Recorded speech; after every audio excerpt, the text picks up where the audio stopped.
everyone, and welcome to another episode of The Richard Lewis Show. I'm your host, Richard Lewis. Joining me, as he always does, is, of course, Sam Davies, lurking in the background. I can hear he's there. I can hear his bong popping. So that means... that is the sound of a bong, isn't it? What? We're just having a drool. Yeah, it's just me dribbling, but... Yeah, that's all right, then. That's good. Either way, you're in the right mindset. So it's a special episode today, because it's the 50th. And obviously by now we should be on like about 150, 200. If we'd stuck to the plan and done 5 a week, like we said we were going to, and stream them and everything. But between me being ill and frail, you deciding that you were just going to travel to every esports event for no reason. Don't even know why. And obviously, like the fact that I have got a real job and I can't just sit at home and do this all the time. Yeah, I know, more's the pity, right? But anyway, because it's the 50th episode, today we're just going to do a Didn't Happen special. And I'm going to tie it with stuff that we've talked about in the most recent 2 episodes. Because, you know, I've talked a lot about mental illness, right? And I don't want to keep banging on about it and, you know, become repetitive. But I do believe that there are new types of mental illness out there that we just haven't got a name for yet, right? You know, kind of like, you know, Lou Gehrig, you know, the baseball player was the first guy to get Lou Gehrig's disease. You know, they named, well, the first prominent guy to get it, and they named it after him, and we knew about it moving forward, and now it's called whatever the fuck it's called. But, you know, like, you've got to identify the syndrome. And, you know, you've got to give it a name, right? You've got to give it a fucking name. And we haven't given a bunch of these mental illnesses a name yet. So the one I want to talk about today is obviously these fucking weird delusions, like this insane level of narcissism where people feel, you know, compelled to lie about their lives and make their lives super interesting. And you know, it's been bubbling under the surface for a while. I've seen it. You ever seen someone on a bus on their mobile phone and they're just shouting like insanely loud, like, "No, well, I'm not gonna fucking now. Well, you can fuck off." Yeah. Can't understand. Why are you causing a scene? You know, why not just say, I can't do this right now, I'm in public, and just put the phone down? They're doing that because they want everybody to hear about their life and how fucking dramatic it is. You know, that's why they're their own sitcom. Yeah, and you know, I blame reality TV. I think reality TV is what planted the seed. Because, you know, every fucking 2-bit uninteresting fucking moron was suddenly a star in the 90s. You know, you had like Big Brother, you had that Jeremy Spake. I shouldn't know who these people are. Like, let's be clear. Jeremy Spake was a fat Russian translator who worked at an airport for a shit airline. And he was on TV. And he was, oh, bloody hell. And he'd just be mincing about, just, you know, like, oh, what am I going to do? Oh, look, we've manufactured a situation where my fucking GCSE level Russian's going to come out and save the day. I shouldn't remember who these people are. They're nobody. They should just be a pile of fucking bones buried, you know, deep under the earth. Like, society just moves on and they're going to dig up the fossil. Who's this cunt? Jeremy Spake. Who's he? Don't know. That's that. Like, you know, society just has to go on. These people should just be, you know, the mediocre non-entities that they are. That's how it should be, right? But it isn't. And this idea of like, you're the star of your own TV show and there's cameras everywhere, I think really started to create this like strange need among people who just have shit lives. Here's the thing. Majority of us, we just have shit lives. We just have shit lives and we just try and fill our shit lives with shit to do until we die. That's it. We just make it up. It's just all bullshit. It's just shit. You know? You wake up, you jerk off, you have a cup of coffee, you go to work, it's shit. You hate your job, you hate your life. It's unfulfilling, but you have to do it for money. You come home, you bunk up with, you know, the significant other. You spend time with them, you listen to their bullshit, bored out your fucking mind, but it makes it tolerable. You know? Love is the fucking greatest painkiller, as they say. You have about a window of 2 or 3 hours where you could do stuff. It's not enough. You can't do anything meaningful. So you fill it with TV and garbage and bullshit. And maybe once a week you go out and you have a meal. You know, put your nice dress on. Yeah, all right. And you go out.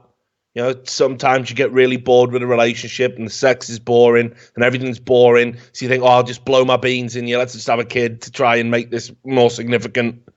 And it's not significant. Now you just got a fucking ball of fucking selfishness that just fucks up your life. You can't sleep. You're wiping an arsehole that isn't your own for some reason. The whole thing sucks. And it's just a quest for meaning in a meaningless existence. It's what it all is. Now, because of that, some people have gone fucking mental. They can't cope with the fact that you're here, you're boring, you're shit, and you die, and no one cares. They can't cope with that. They're like, no, I am the star of my own reality TV show 24/7. And they just fucking lie, and they just exaggerate. And you can tell, everyone knows people like this. Everyone's seen people like this. Like, there must be some buttes in Port Talbot, because I know when I was living around there, mate, some of the shit I used to hear. Yeah. Like, I used to know this one guy, literally every time he got in a disagreement with a guy, all his stories ended with, and then I broke his jaw. Like, no, you didn't know. No, you didn't know, did you? You've broken... And then I put him in an armbar. Yeah, you've broken 10 people's jaws this week. Like, do you know what I mean? You didn't break anyone's jaw. You stop lying. Maybe once you did it by accident with your big fucking clumsy hands. But you know that was his, like, he didn't even understand. Where he peaked. Yeah, he didn't even understand how that was like his. It had become a catchphrase. Human beings don't have catchphrases. Like, in your real everyday life, you don't have a catchphrase. But Dynamite. Yeah, people have even started to have catchphrases. If you find yourself with a catchphrase in just everyday conversation, you're a cunt. It's true. You are the cunt. If you ever find your stories ending with the same sentence, and then I broke his jaw, you know what I mean? It's over for you. You're mental. So anyways, go on. I know you've got buttes, mate. I know about your circle of friends. Think of some buttes. What, some people would give me like a situation, what do you want me to dig for? Like someone like that? Just people who just lie all the time. People like, oh, there was this kid who was in school that just everyone was his dad's friend. So like you'd be talking about the mafia or something like, oh yeah, my dad's friend's Italian and he's in a mob, but he's like, oh yeah, classic. Oh yeah, my dad's friend's in the army, but he killed 400 people yesterday. Just one of those kids. When I was at school, there was this guy, obviously a kid then, and you know, he hadn't done particularly well at the genetic roulette table. You know what I'm saying? Like, his parents put it all on black, and you know, it's zero. yeah, zero. Like, and I'll say his name. It's Sean. That shouldn't be enough to, you know, people track him down. So he was a skinny kid. He was a ginger kid, not that kind of redhead that's kind of sexy. You know, like the Auburn redhead. Like just the raging orange hair. Like the offensive Catara top hair. Yeah, like, do you know what I mean? Like, now you can be born with that sometimes and it can go dark red over time. They're the lucky ones. This guy was just, you know, like fucking Daywalker or something. He was like, he was one shade above albino. This guy. You can see his scalp through his entire hair. Like, you can just see through. It's literally, like, you can watch his heartbeat just work its way through. Like, see it go around his body. Like, so, anyway, he had a cleft palate as well. Oh, fuck that kid's life. But no, that's what I mean. Imagine being in school with that. Like, fuck that. This doesn't make him a bad kid. No, obviously not. I'm saying fuck the people he's gonna be in school with. Yeah, for real. Like, yeah, but like, here's the thing. Like, at least try to make yourself likable. You know, if you know you've got a bunch of things that aren't, you know, because kids are cruel, right? My day, there was none of this safe space bollocks. So obviously, you know, this kid was gonna have to make friends. He was gonna have to make himself likable. But instead of him processing that, I should just be a nice, normal dude. He overcompensated and he would tell lies. And the classic lie, the one, because, I just used to take people as they were. I wasn't a bully or anything like that when I was at school. So, I was fine with him up until he told this one lie, which was, Rich, because he used to talk like that. Why is he Ratatouille in real life? What is that? And he told me that his dad, his real dad, was Arnold Schwarzenegger, right?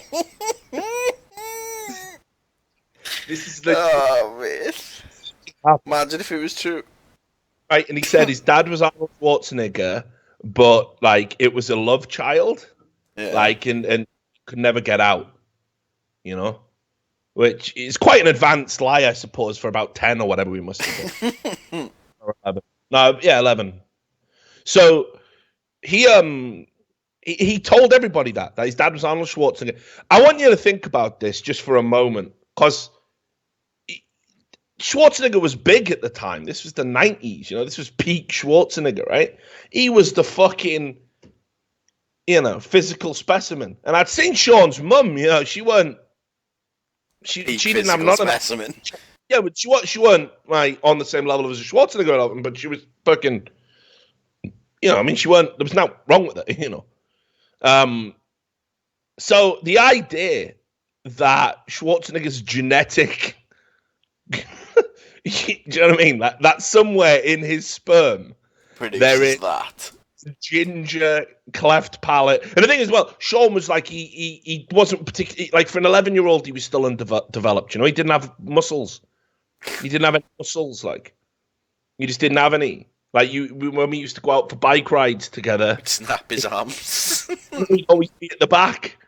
He'd always be at the back trying to keep up, And, like, we'd do this thing where we'd be like, see you, Sean, and we'd all... and we'd all, like, just ride off and leave him. And then, like, we'd hit over a hill, and he'd trying to keep up, like... Didn't bull anyone, like. Get there, and he'd be crying, because we'd all left him, and we'd be like, oh, you're all right, Sean. He'd be crying, and we'd be like, what are you crying for, Sean? I'm not, I was going that fast, the fucking wind got in my eyes. So, I've been around hardcore liars, I've been around them, all my life. I know how to spot bullshit. I think that kind of carried on through into my journalism, So yeah, these were the early seeds. Like, I think if you lie about your life, it's obviously inadequacy, It's a massive inadequacy on your part, and you're trying to cover it up. So this episode's going to be looking at all of that. We're going to pick out some examples of didn't happen. Not like from the news, but just every day didn't happen. Like garden didn't happen. Garden or common didn't happen. From like Reddit and stuff like that. Because it's an interesting phenomenon, and I want to contribute to the debate. Obviously, there'll be some psychologists out there, psychiatrists out there, people that are in college and university, and they're going to do their thesis one day. Do your thesis on this. I want you to find out this disorder. You can even name this disorder after me. It's like, obviously, you had the Munchausen's thing. I think this is different. I think this needs its own name. And you're going to see why. So, just before we get into that as well, I just want to say, they've actually made a beer for lonely cooks. Nice. I'm drinking a beer called fucking Friend Zone, right? And what's mental about it is on the side, instead of a sell-by date, it says loneliest by. Say that. Like, so it's a beer for fucking a Friend Zone for all the losers. And he's got love in his eyes instead of shades. Nice. Weird. Anyway, so let's talk about Reddit, right? Because I think Reddit is a good place where all of these delusional fucking drooling lunatics like to come together. They tell a lie, and if a lie strikes a chord within people, it gets upvoted, it goes to the front page, everyone gives them gold, it reinforces the need for lying. And I've actually got an example of somebody on Twitter. Don't let me forget about that, Sam. I'm going to have to go through my history to find him. I should have dug it out before we did the show. But it's all right. You can do a bit. and then I'll find it. But let's just start by talking about, because like the way Reddit is set up, right? There's some subs that are like default subs. A default sub is when you create a brand new Reddit account. The front page is dictated to by what subreddits you follow. And you manually go in and uncheck these, so your front page will look different to somebody else's front page. But most people don't bother because Reddit is actually a shit website, tech-wise. So for me, you should want to pick stuff out that's like relevant.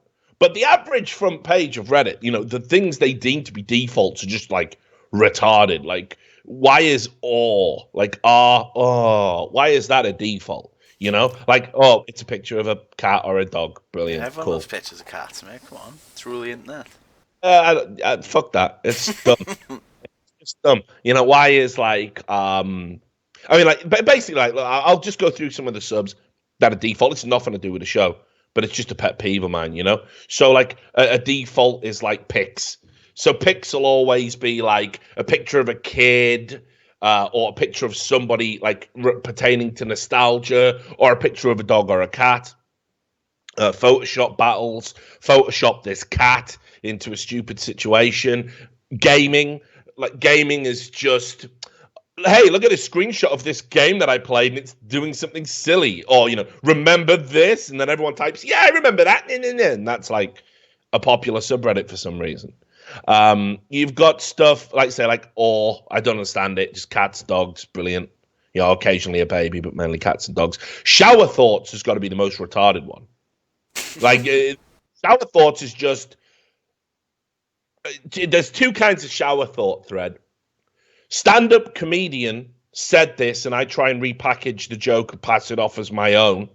That's thread number one. Thread number two, complete stupid, retarded thing that nobody in the world should really care that I even had this thought, but I'm going to share it with you. Like, on the front page right now, I'm looking at the shower thought of the day. Monday the 13th seems like a way unluckier day because Monday. Brilliant. Cheers, that thought, you had that thought. Awesome. And of course, right now, the trend for any of the other stuff like Ask Reddit, news, videos, the stuff that people should legitimately be interested in, is all anti-Trump bullshit anyway. It just gets hijacked, and how can we make this about anti-Trump? So, like an Ask Reddit thread might be, what do you think is the worst thing Trump's done? And it's just, okay, right, good. We're still doing this, are we? We're still doing this like 18 months down the road. We're still doing this. So it's just garbage. It's absolute garbage. But the most garbage of all, there's two garbage ones. 2X chromosomes. 2X chromosomes, right? Now, most of the people who post it, like, this is meant to be like a support subreddit for women who are going through women's problems and facing women's issues, or it's about debating about feminism and this kind of thing. So there should be a place for that. That's fine. I don't know why it's a default. By definition, it doesn't apply to 50% of the world's population. So, I mean, it's already on its way to becoming niche. Most women I know reject this third wave feminism nonsense. And it's not even, it says it's got 9.9 million, readers, but it never seems to be particularly active at any like time of day, it like compared to other subs. And we all know there's fuckery that goes on at Reddit. They fuck with the algorithms and stuff. The Donald is far more active, but the Donald is banned from being on the front page, for example, because it's pro-Trump. But what I find interesting about 2X chromosomes is it's just female fan fiction. Like, it's just like those little trashy dime store novels, which, they sit in the bath and they have a strum, on the fucking invisible banjo. Just to make their fucking shit mediocre lives seem less shit and less mediocre, because they're incapable of coping with the fact that it's mediocre. And some of these are so out of fucking control, like, just so obviously fake, would never happen in a million years. Like, And it always goes to the front page. The outlandish ones always go to the front page. Now I picked out a few. These are all like just recent. I saw one. This is like last night. I saw this and I was like, right, I want to do this show. So this is called "To the Guy I Punched in the Face Last Night." And again, what I like about 2X chromosomes is they have labels for like what the threads are. So this thread, the support, it's, in other words, someone's going to tell us a lie. They're going to have a lie.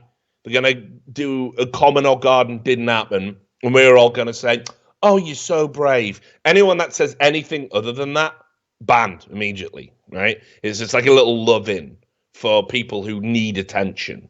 And the other thing is trigger. It's got a trigger warning. So anything that is vaguely, and keep in mind it's fiction anyway, but anything that's vaguely fucked up, gets the trigger label. So just look at this. Like, this is the most load of, it's gibberish. It's like bad teenage. I did creative writing at university, and people used to write shit like this, and it would be cringe. We had a rule: we'd have to read our stories out to the rest of the group, and you'd get shit like this. Poems about self-harm, and it's like, fucking, come on, mate. Could you be fucking stereotype if you tried, All the angst, mate. Teen angst.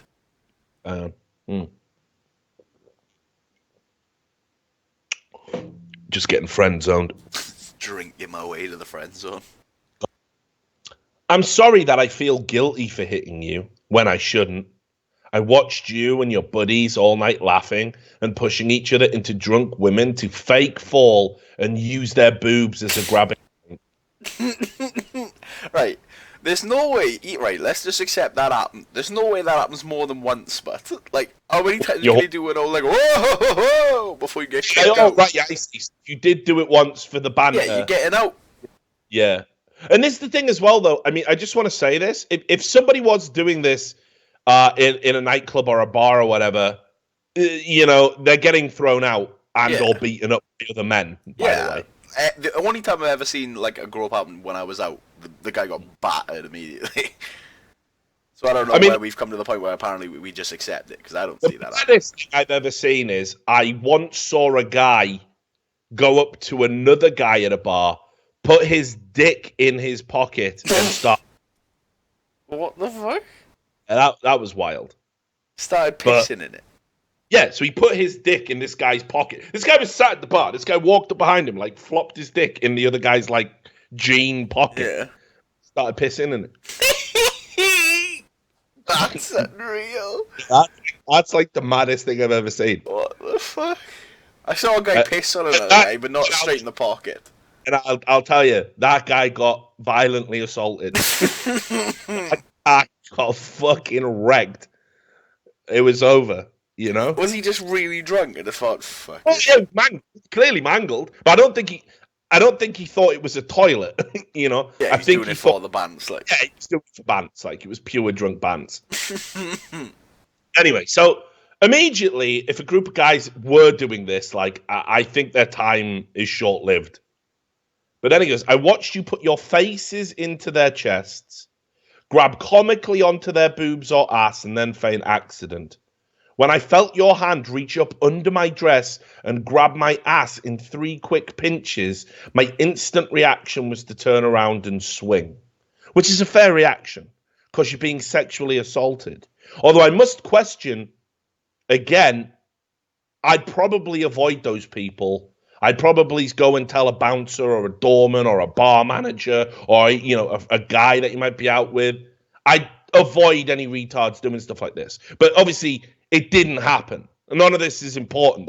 The common sense element of it doesn't matter because this is a lie. And then you couldn't have known that I'm fearful of this exact scenario. You don't need to be fearful. It's just wrong. And this is how you know it's a lie. Because you couldn't have known that I'm fearful of this exact scenario because I was sexually assaulted at 9 years old at a school dance. So what this person really wanted to do was talk about that, right? And they set up this lie to frame it. But also as well, what's going on in this thread is a form of catharsis, right? Let's assume the kid being sexually assaulted at a school dance story is true. You can't do anything when you're a kid. This is an empowerment fantasy, right? An empowerment fantasy. But when you grabbed my ass from under my dress, that was the last straw. I got scared and mad. Fight or flight kicked in, and on a tight dance floor with nowhere to run and the need to protect my little sisters from men like you, my body chose fight. So I knuckled you square in the jaw. I think I met the word. And then I broke his jaw. It was so fast, I didn't even realize I had hit you. Pow! I know what. Alright, on back. Your buddies all claimed it was an accident. That one had knocked your hat off, so you had just went to grab it and must have touched my ass in the process. I don't buy it. I watched you pull that shit with other women all night, and here, if it was an accident, then I truly am. So, what? Why were you dialing it down? You just said it definitely wasn't. The entire time, it wasn't an accident. But again, the more hallmark. Yeah, like, look how good of a person I am. Like, if it didn't happen, I am truly sorry. More hallmarks that it's a lie. You know, that is an anticipatory line in case people say, well, violence is never the answer, right? So it's like, oh, you know, I will give you the benefit of that. I'm still actually such a forgiving person. Of course, in this instance, if it was just a legitimate accident, again, didn't happen, but stay with me. If it was just a legitimate accident and the guy accidentally like brushed against her ass, how 3 pinches could be an accident? When you're a hat. Well, just check if it's up your fucking hoop. Beep, beep. There's just no way it could be an accident, right? So, you know. And then... Also, is this cunt Dr. Zoidberg? Why is he going for 3...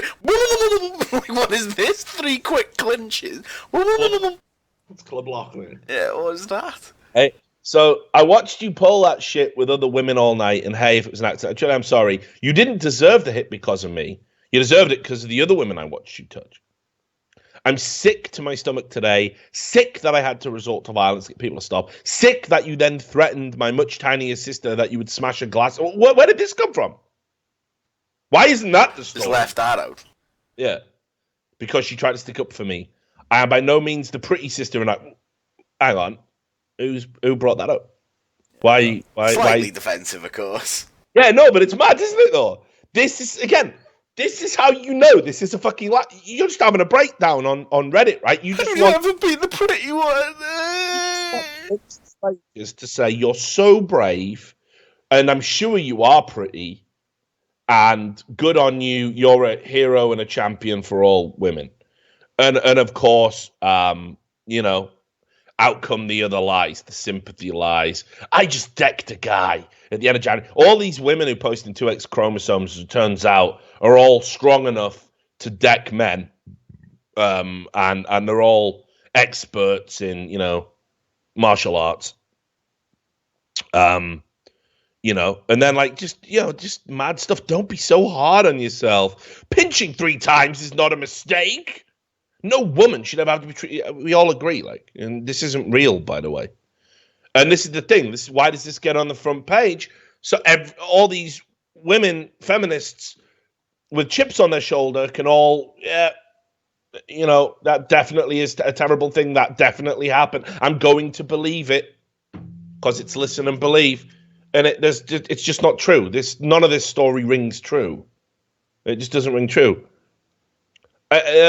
You know, there's this one. To the milk crate stranger at 7-Eleven. This one is pure strummage. This one is pure masturbational fantasy. The premise of this is another... these stories have archetypes, right? So you've got like the strong woman archetype. Man tried to attack me, but I defended myself adequately or above and beyond. Or you have this. There's still some good men out there. That's another archetype. There's still some good men out there. This is there's still good men out there lie. And this was a very popular lie. You know, this was like a real act of, you know, fucking fantasy. You know, this whole story. So she talks about how she works as a housekeeper at a private nursing facility. So she's benevolent, but obviously everybody can identify that it's stressful. She's been ill lately. Bad menstrual cramping, this kind of stuff. So she woke up. She wasn't feeling well. She was feverish, lightheaded, and had zero appetite. But she didn't want to let her bosses down. Model employee. And so far, so good. This is believable. Modern life, you just get fired for having a day off work, as some of the women who went on the Women's March found out. You can't just take a day off work. You've allowed workers' rights to be eroded to the point where you just get fucked in the face. Like, that's on you. You should have, maybe instead of marching for like bullshit, fictitious causes, maybe you should have marched to keep some workers' rights. And then you could go and march for the other shit and not get fired. Just a thought. God. But anyway. So she pushes herself to it, and she stops at the local 7-Eleven. And she gets in the 7-Eleven, and this is when it gets good. This is when you're going to get wet, Sam. You're going to be wet as an otter's pocket when I read you this story. So she goes to the back of the store. She gets to the refrigerated wall where the milk and all that is. And she said, I started feeling worse. I had one of the refrigerated doors open, thinking the cold air would help, but it only emphasized my current state. And that just made me so upset and frustrated, wondering why I couldn't just push through this for 8 hours. Why couldn't I be stronger? I started crying, which only fueled my frustration and shame more. I mean, reasonable adult behavior. I'm just crying into a fridge. I'm alive. Like, just have the sick day. Just get a doctor's note. Do something. Yeah, just call your bosses crying. They're like, yeah, whatever. Just fucking go. Yeah, just have it. Here's this not yet 30 adult crying in public. What a disappointment. True that. Suddenly, I felt a hand on my shoulder and a voice beside me saying, it's okay. I'm going to try Jesus? and do it. It's not Jesus. It's okay. You can sit down. My current state overrode whatever confusion I had right then, and I allowed myself to be sat down on what I later found out was one of those plastic packing crates for milk and such. I don't know. Oh, it's like I'm there. I know. What a storyteller. Why are you throwing that detail again? Classic. Have you ever thought about doing avant-garde cinema? Wow, you're just a genius. The owner of the voice was a man. Okay. Good to know. That is my voice, boy. Probably in his late 40s, wearing a blue button-down shirt and khaki pants. I mean, again, it's like I'm there. I can see this guy. 40, he dresses at Gap. He wears clothes. Yeah. He's a River Island cunt. He crouched down beside me, hand never leaving my shoulder. That and his unwavering smile and all that built-up emotion just finally broke. I cried hard. Not that... What is this fucking retard doing, man? Just listen, it gets better. Like, not that dainty Arwen pretty crying, but full out Robert Downey Jr. in Tropic Thunder crying. Snot and all. And it was like that for a good 10 minutes. Fuck me. Or anything. And the whole time he just crouched there, rubbing my shoulder, not saying anything. Now, first off, right, as good as this guy is, as good as any guy might be, I've seen people having episodes in public, and you're right. I'm not sticking around for 10 minutes. Like, I got shit to do. I'm not. You either get to the point and tell me how I can help, or I'm out. Like, I mean, that's fair. At least I'm trying. Finally, the wave of emotions ebbed, and I was able to calm down. Listen to this guy. He's like Bagger Vance, right? Like, he's just got wisdom. So I'm not going to ask if you're okay, because clearly you're not. And I'm pretty sure you probably don't feel like talking, much less to a complete stranger. But if you need someone to just shut up and listen to you, I could do that. My wife says I'm a great listener. Why is this just a Kenny Rogers song? Listen, why throw that line in that my wife says I'm a great listener? Probably just to say I'm not coming on to you.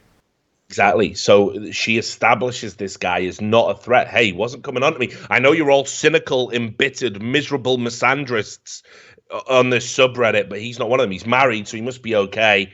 and he's married, so it's fine. And he's just a listener. He doesn't even talk. Probably doesn't have testicles. Probably, in fact, doesn't have a dick. It's just a smooth plastic mound, like Action Man. Has no sexual desire whatsoever. So he's completely fine. He's not a threat, right? And I don't know what it was, because I'm usually such an introvert, says the woman who's writing this up on a public forum. After bawling in public. Mad introvert. And I have such a difficult time talking to other people. But the fact that this random guy was sitting there on the floor at 7-Eleven at 5:30 in the morning, taking the time out of his probably busy schedule to help someone he didn't know, it just made me feel so cared for and that I could open up to him.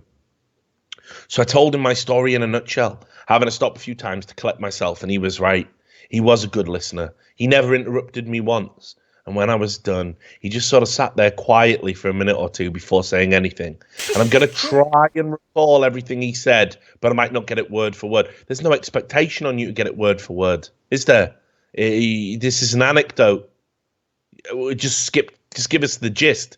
Meanwhile, look at this long paragraph I'm about to read you. Well, this is the guy, by the way. Well, it seems like you really hit the jackpot.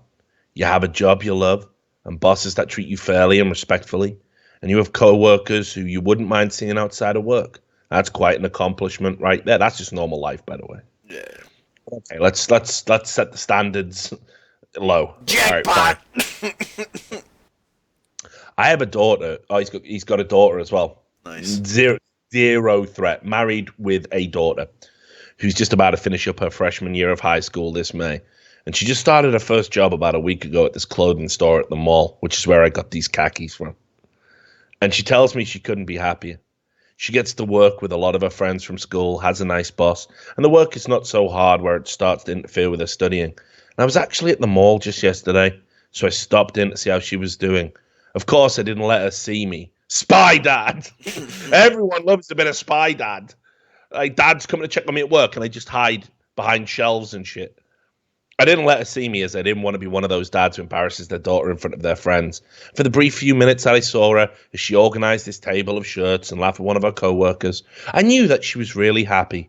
And I know that her boss really appreciates the work that she's doing there, as I'm sure yours does. And I'm sure that if your bosses really love and appreciate and respect you, that they wouldn't want you pushing yourself so hard that you make yourself sick. They would want you to take care of yourself, because with all the care and dedication you put into your job, sometimes you need to put a little bit of care back into yourself. Definitely. Yeah, 100% in that one. 100%. 100% in that one. His words really hit home. So much, I started tearing up again. Happy tears this time. Oh, fuck off. Can I get a break? Yeah, can you fucking grow up? Fucking pull yourself together. Stop crying over everything. Fuck me. He then helped me to stand up, frail now, of course. Yeah. We made our way out lane where he proceeded to talk about his current job and how he had a slew of other past jobs which he had never truly felt happy or appreciated in. And he told me that even though there are the not-so-great days at his work, he still feels like he's making a difference. Outside of the 7-Eleven, he stops me before I go to my car. Now, I'm going to need you to promise me, like... This is it blows my mind every time. Now I'm going to need you to promise me that you're going to go straight home, curl up with as many blankets as you can find, and get a good sleep. You need to take care of you right now, and that's all that matters. I made the promise and thanked him again and again, and then we parted ways.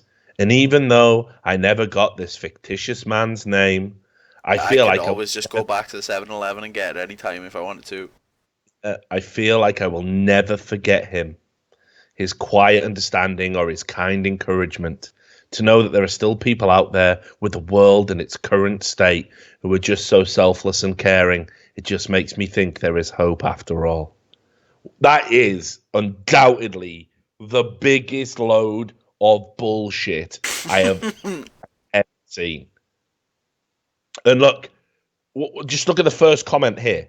1,600 upvotes almost. I loved that story. I mean, it is a great piece of fiction. I'm sure he's a fantastic teacher too. So now they're fantasizing about what this guy might be. He works You at know? 7-Eleven. We know what he does, doesn't he? And I bet he can fucking just. He's got a special bent dick that just goes straight to the G spot. You know, bent the right way, like. I bet he got some real nice abs. Look, and this is a good one as well. This is awesome. He was like your guardian angel in khakis. So I you mean, write very well, yeah. Yeah, you should. Knows. You should have. So that's the kind of bullshit you get. Like, just that's everyday common or garden didn't happen. You know, like, and that's like the feminist bent of it. Another subreddit I haven't really talked about is Today I Fucked Up, or TIFU. And that is, as far as I can discern, and you can tell me if I'm wrong here, Sam, it seems to be virgins on the internet go there and make up like outlandish sexual fantasies or sexually charged situations that a Carry-On film script would reject for being ridiculous. Oh, matron, boing! Right? And yet they're happening, and we're supposed to believe it. And you know, I don't have any specific examples from there. I don't know if you do. But you know, I'm just looking at it right now, and you know, today I fucked up by squirting bleach on my ball sack. You know why? You know, and they always give TLDRs as well because they want to let people know, hey, fellow virgin, this might be funny, or you know, you can appropriate this story and tell it to your friends online and pretend it happened to you, or this is worth jerking off over. This is worth pulling your little deformed piggly wiggly dick to. That's what the TLDRs are for. And it's just garbage. Like, just complete lies. It's just lies. Like, why is this a default sub? It's just people lying. Hey guys, you know? what do you want with? Yeah, you just think me one over here. What's this? Go on, you do one. Vintage lying virgin, right? Okay. The greatest / worst thing just ever just happened to me. So buckle up, folks. It's story time. A girl on a dating app tells me in the first few messages that I'm really cute. In brackets, true. And interesting, in brackets, also true. And asks me to meet her at 11:40 a.m. for coffee at a random McDonald's. When I ask her if she's a 45-year-old man trying to harvest my organs, she proceeds to send me 15 pictures in a row that look like they're straight from Facebook. Because that's how you convince someone you're real, not true. Now, normally I don't accept propositions like this because I'm thinking, what's the catch? Well, I decided to live a little on the YOLO side, and since it's right next to a Subway sandwich shop, I think the worst that can happen is a 45-year-old lonely man. I give him a big hug because I know the feeling as a 25-year-old lonely man. Get a tasty sandwich and then go home. Apparently, this was not the worst thing that could happen. I show up, she shows up, she's real, I'm surprised. I buy her coffee because I subscribe to the traditional gender roles, unless otherwise requested. What the fuck is that? What does that even mean? Milady, like? he's hit this fucking fedora. Yeah, but what does that even mean? I buy her coffee. Where's the gender role in buying someone a drink? Like, she uses her McCafe frequent buyer's card, so she gets stamps. It's cute. While the other guy is making her drink, she tells me to go find a table outside in the sun. I go outside and find the perfect goddamn table, because I'm a romantic at heart. 5 minutes later, 10 minutes later, 15 minutes later, no girl. I text her the typical guy message, lol, you get lost? No response. Turns out she took the coffee and left. So I'm not saying it's bad to leave a date if you feel uncomfortable or aren't attracted to them. It's totally your decision, but I don't think that was the case. I think this girl is a serial McAfee dater. I don't think this was her first time. It was too professional, too clean. It was the perfect McHeist. I'm starting to think I'm not even mad. She didn't steal my credit card or my organs, just a few euros and my heart. Didn't happen. Yeah, it didn't happen. What a fucking mess. Like, what a shambles. So the premise of this article, this lie, is that there's a woman out there who just gets free coffee for the stamps. Yeah, so she goes on like Tinder, someone says, "You're cute, do you want to get coffee?" And then when you buy the coffee, she just leaves. So, cheers, that's funny coffee. Have you seen, have you seen, there was the fucking, shit, I gotta remember what it was now. Yeah, it was this classic urban myth about a guy who, he worked in a car park, and he would walk around and people would, it's $1 or whatever to park in. He would take their dollars and all that. And it was free. Yeah, and it was free. And apparently he did this for 25 years, and then he disappeared and no one ever knew who he was. It's a lie. It's a provable urban myth. It's never happened. It's kind of like that, isn't it? It's like a spin on that. And that's interesting. I've talked to people. Obviously, when you've been around as long as me and you've been in as many bars as I have, and you've talked to as many people as you have, you hear these stories, you hear these classic stories, which are just jokes, just bits, just ghost stories, or, whatever it is. And, have you ever heard the one about the fucking necrophile? There's two versions. There's the one where he meets this new woman, and she doesn't know much about him, but she really likes him, and he's really sexy. And she starts seeing him on a regular basis, and she's gonna fuck him finally. And then he says to her, "Before you fuck, can you have a bath?" And she's like, "Oh yeah, I'm clean." And that, and he goes, "No, I just need you to lie in a bath of cold water for me before we have sex. It's And she, "Oh sure." And she gets in the bath, and it's cold. She's there for 5-10 minutes, and then she comes out, and then the guy goes, "Okay, get into bed, just lie really still," and he mounts her, and he just flops on her, and just fucking blows his beans. And then she finds out what he does for a living, and he works in a morgue. Yeah. Right, and the implication is that he's fucking the corpses. So there's that one, and then there's this other one. Which is the woman starts having sex with a guy, and then she gets a really bad, what she thinks is like a yeast infection. There's all discharge coming out of her pussy and stuff. And she goes to see a doctor, and it's like some super rare fungus that you only get in corpses. And the guy works in a morgue. So same thing, just different ways of getting there. Well, both of those stories aren't true. There's no special bacteria you can get from corpses that would live in a. It's just all lies. You've clearly done the research, mate. A bit worried. Yeah, because, these fucking urban myth stories are just dumb. They're just dumb. Your fucking corpses, mate. Well, I don't have access, do I? Well, I heard you work in a morgue. New reveal. I fucking work in a morgue, But yeah, just, complete nonsense. Just utter nonsense and obvious nonsense at that. That's what I think is what I don't understand. These people think that they can get away with this.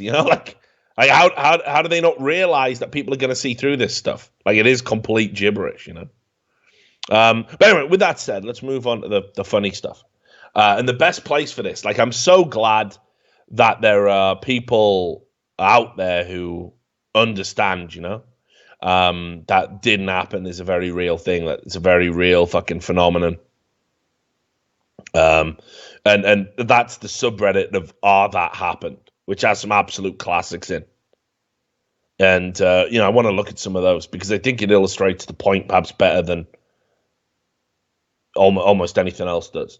So I'll just pick one from there off the top. Let's have a look. This is unreal. I want to believe this is a troll, but in the current state of affairs, I don't know if it is.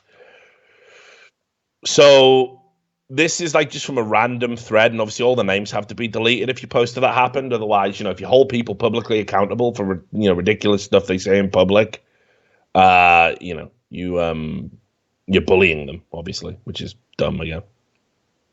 But this is fucking crazy. So this is a guy who claims that he accidentally impregnated his assistant. He wasn't even, the thread wasn't even about him. So he posted in another thread and he said, "I'm sorry to hear that. I truly am. I would never wish growing up without a parent on anyone.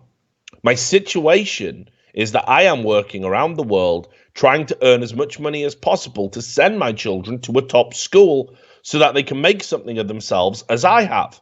They are upset at me for never being home and for getting my assistant pregnant. Right? He just sneaks it in.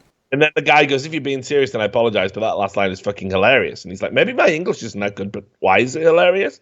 And he goes, well, the part, you just said it like it's a casual thing. And he goes, to be fair, it was an accident, right?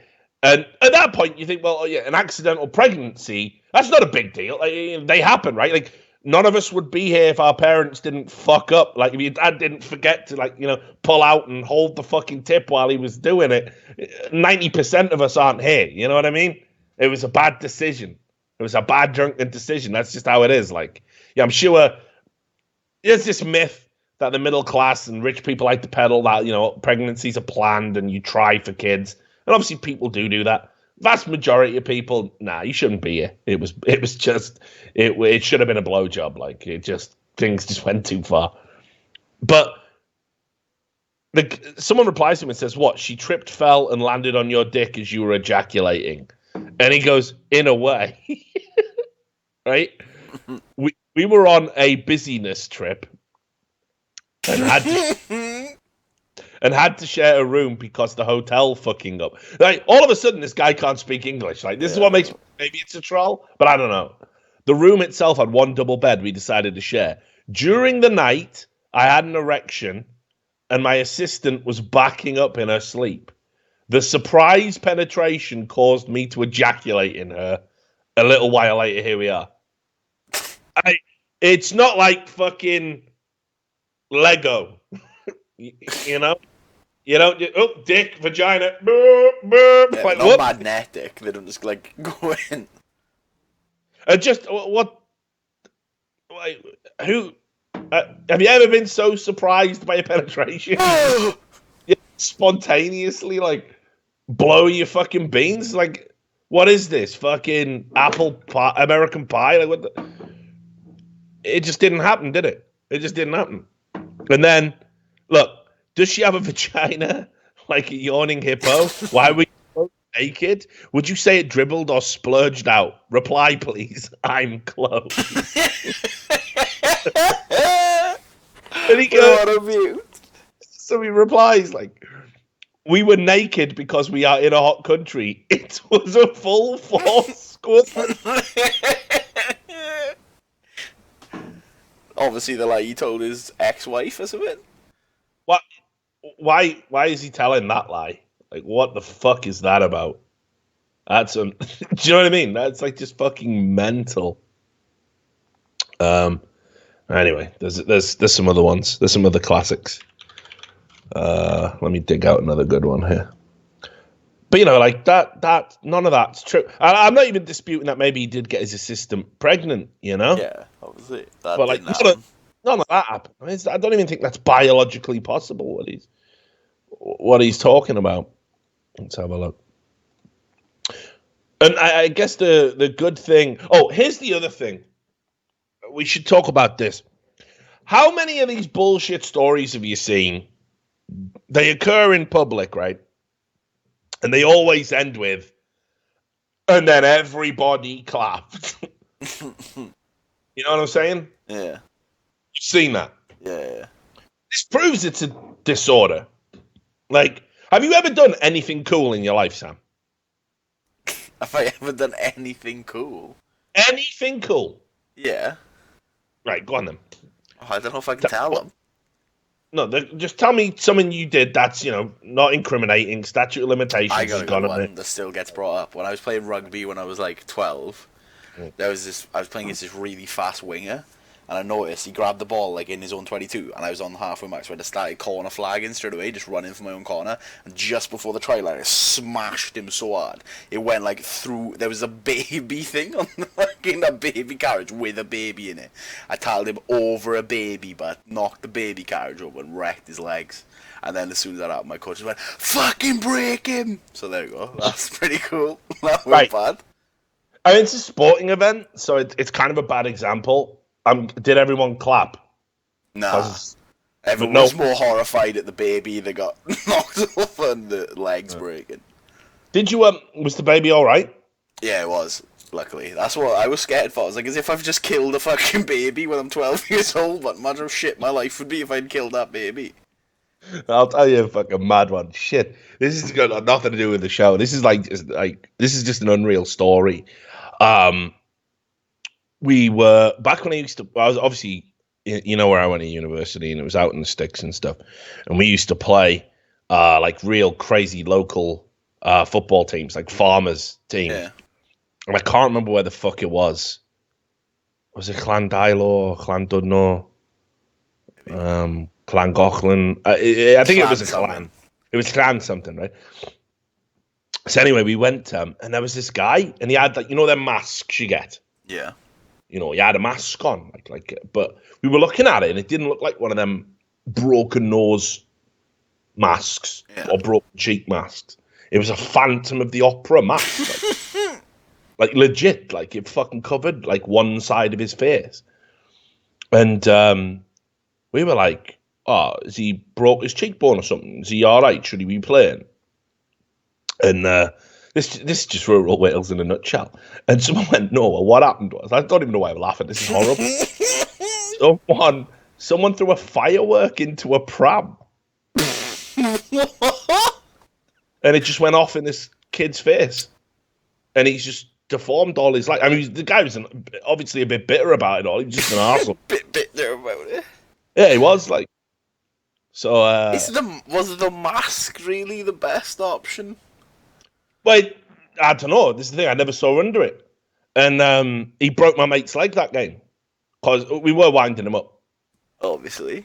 Yeah. They're trying to get under his skin. So he just broke my mate's leg and got sent off. off. Not play against Phantom of the Opera and not comment on it. Yeah, we had to. I think someone was going behind him going, "Fucking hell, you must be a right ugly bastard." So unreasonable. It's like the most reasonable behaviour of all time. That is like, that's just so bad. Come on, it's all fair in love and war, mate. Mind games and mind games. They're allowed. Yeah. Was it he broke? Was it Gavin's? I can't remember now. But fucking, yeah. Madness, like, absolute madness. So anyway, right, let's pick another one of these fucking buttes out. Right. That guy on Twitter as well, remember? You said you were going to look through his. Yeah, don't worry. I'll save him for the end. Right. Kind of gets, no, maybe not for the end. The penultimate thing. Hang on. What's this one? No, that's nonsense. That's not that good. I didn't even understand one of these. I don't understand what furries do. They fuck things that have fur. I know that much, but like some of the language they use, like just this. Hang on, what's this one? No, that's not real. Here we go. Hang on. Yeah, this is the ones. Right, so there's this, okay? Right? This is another lie. This is the prop lie. This is the prop lie. So what you do is you find something that has an inherent comedic, you can do something funny with it, right? And then you pretend something funny organically occurred. So this one, girlfriend of 2 years wanted a drink, bought her a Coke. She broke down crying. Thanks, Coke. And he's managed to find the one bottle of Coke with "Marry Me" on it, right? Yeah. That just didn't happen. Like, there's just no. Like, here's the thing: if you were going to propose, drink this bottle of Coke, yeah. Yeah. What if you read the label? What if she doesn't even know? What if she's just fucking gasping for a drink? Like, throws it straight to bed. Cheers, drive. One drive. I mean, that's kind of fucked the plan up a little bit. Not only that though. Like, why would she instantly assume? 2 years, and she doesn't know if you're proposing or not.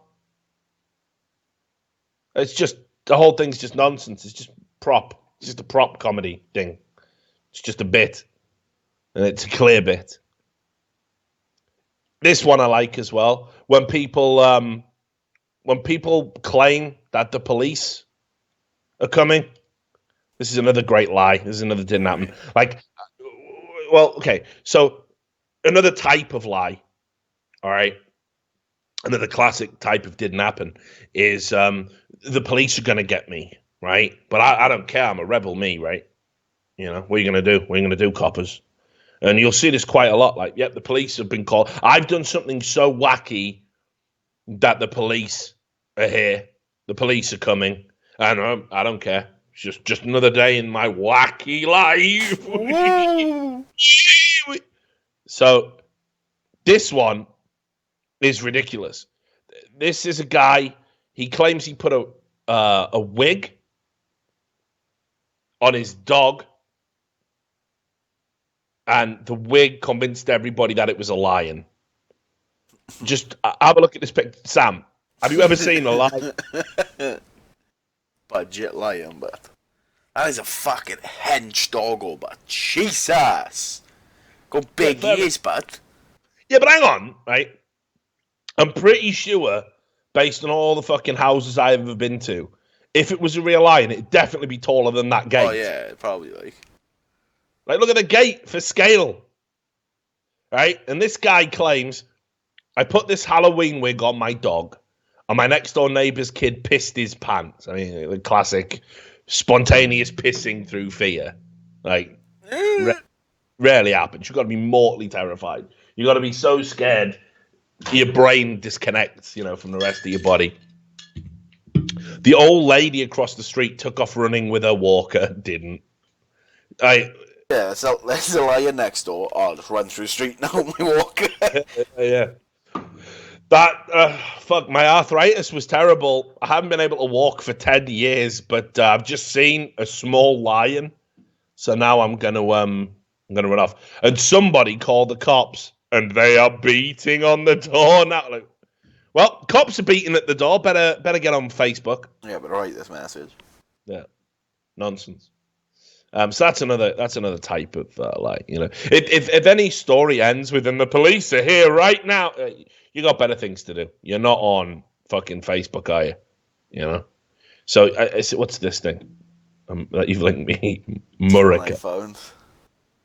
Okay, let's have a look. So this morning, I went out for a run on the beach in Corolla, North Carolina.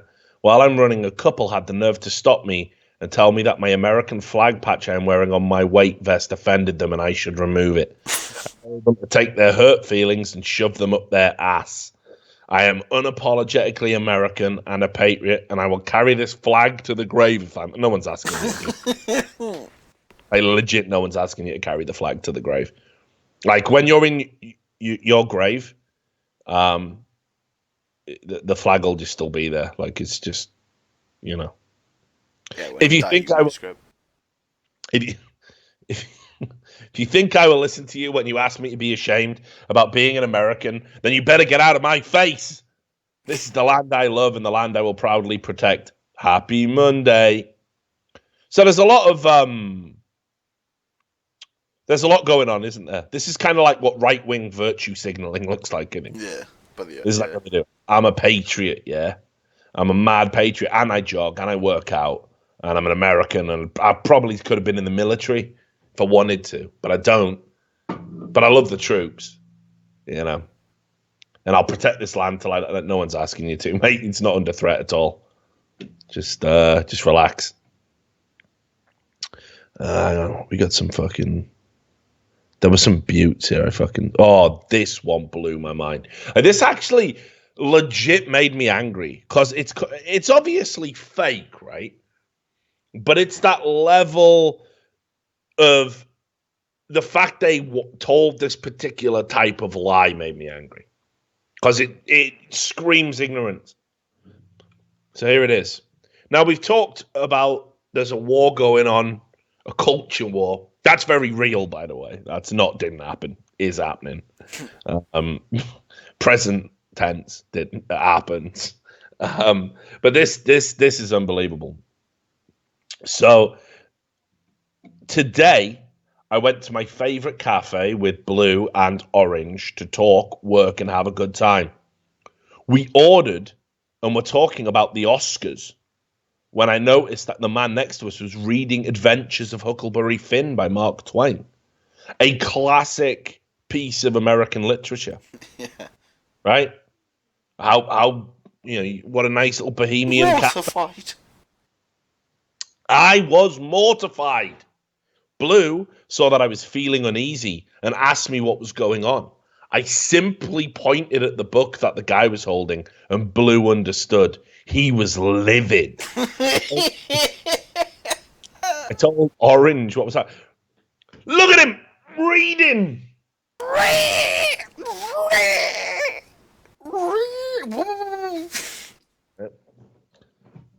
I stood up. Blue did too. Without saying a word, I approached the table the guy was sitting at and took the book from his hands. The guy, surprised, asked me what I was doing. I mean, not going to lie, apart from this entire setup being like the start of a Chuck Norris movie, like he's just reading The Art of Sun Tzu or whatever, and like some fucking big trucker comes in. What you doing in this village here, Beardy? Well, no one's ever won a fight. I'm not a threat to you. And then it's just he's going to fucking kick your head off your body if you keep going. And they keep going, and Chuck Norris kicks their head off their body. The guy, surprised, asked me what I was doing. I stayed silent. Reasonable. I walked to the trash bin. Blue stood between me and the man as I threw his book in. The guy, still surprised, began to protest, but Blue shut him up swiftly. He told him the book he was reading was racist, xenophobic, and sexist. I don't know about the other two. I've heard it alleged it's racist because it's from a racist time. I mean, that's nonsense in and of itself. Django's racist then as well. No, but if you think Huckleberry Finn is racist just because it uses the N-word, you missed the fucking point of the book. I mean, you're a retard. You're not fit. You're not fit to exist in adult society, unfortunately. Because this is a story that a kid gets. It would be like saying To Kill a Mockingbird is racist. And of course, we've actually seen people push that these books are banned. This is a real thing that's happening in America. They want to ban Huckleberry Finn. They want to ban To Kill a Mockingbird on the grounds that they're racist, when the premise of the book is that you shouldn't be racist. I nodded, approving. Orange joined in, foaming. We told him that his book was a relic of the past when America was racist, and that the white supremacists of today were still fueled by publications like these. Where are these literate white supremacists at? Sitting around doing book meetings, sipping tea, and reading The Adventures of Huckleberry Finn. Hey, you get that one? Yeah, look, he calls him N-word Jim. Z Kyle. Like, is that what's going on? Is that a real thing? It's definitely not. The neo-Nazi book club market is pretty fucking small. It just shows these people don't know what white supremacy is. They don't understand it. It's so simple because the clue is there. They believe white people are better than everyone else. White supremacists, that's that. That's it.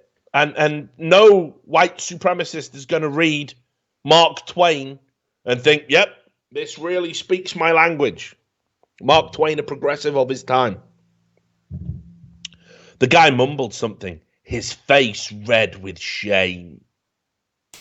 He knew he was in the wrong. He quickly stormed out of the cafe. The customers who were present were looking at us with approbation and admiration.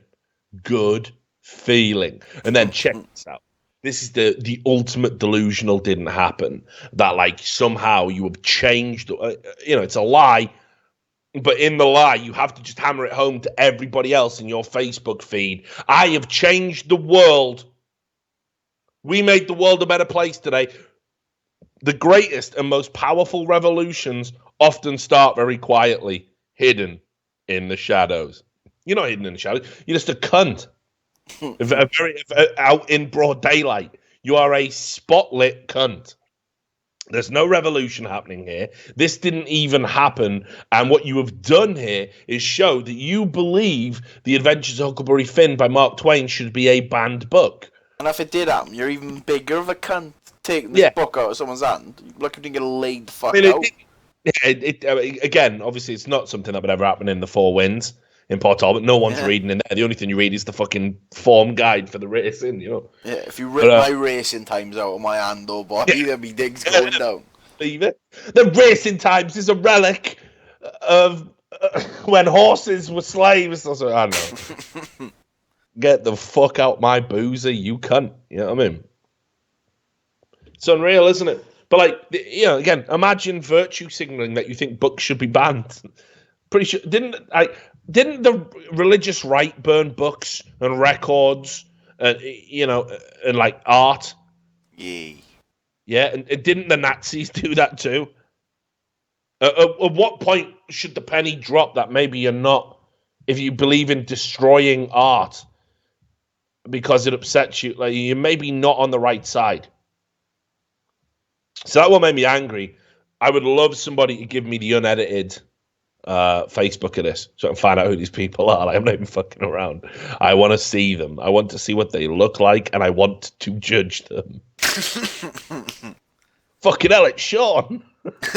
Fucking mate. Yeah, man. Oh, Sean Schwarzenegger. Sorry. I sent you one that could bang. I haven't read it yet though. Hold up. But the first line sold me. Yeah. This is another good example of I read this one. This is there's another one exactly like this. I might get them up for side-by-side comparison. So let me just quickly do that. You bring this one up on screen first, though. Let me find it, because it was, fuck. This is the other thing as well. One of the key things is, this always has to happen in, like, you know, public transport or whatever. You know? Yeah. Always has to be that way. Like public transport. The most public, enclosed place, possible. It has to just happen there. Because if it didn't happen there, then, what would we do? Shit, where was it? Where the fuck was it? Oh, it's great, though, because it's got the word whale in it. All right, fuck it, I'll just start reading this one. And it's got, it ticks all the boxes. It's got gender fluid and the word whale in it. And it's awesome. And it's not this one. All right, but anyway, I'll read this one. Because this is a classic. You'll see variations of this all the time. It combines the white knight fantasy that most losers have, and it also combines this whole, right side of history. Fat shaming is wrong. This virtue signaling. It ticks so many boxes, and I've seen this told so many times in various forms.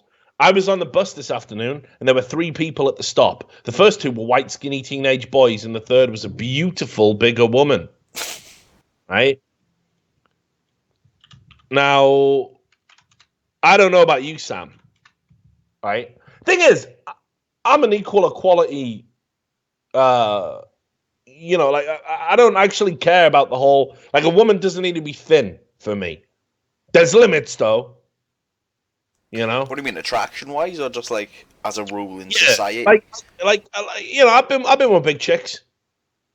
I don't mind. I'm a bit, back when I wasn't as big as I am now, like 60 pounds. We've discussed this, but the only reason I don't, it's not so much a judge thing, it's just fucking technicalities. Like, if I'm fat and you're fat, this is just going to be grim.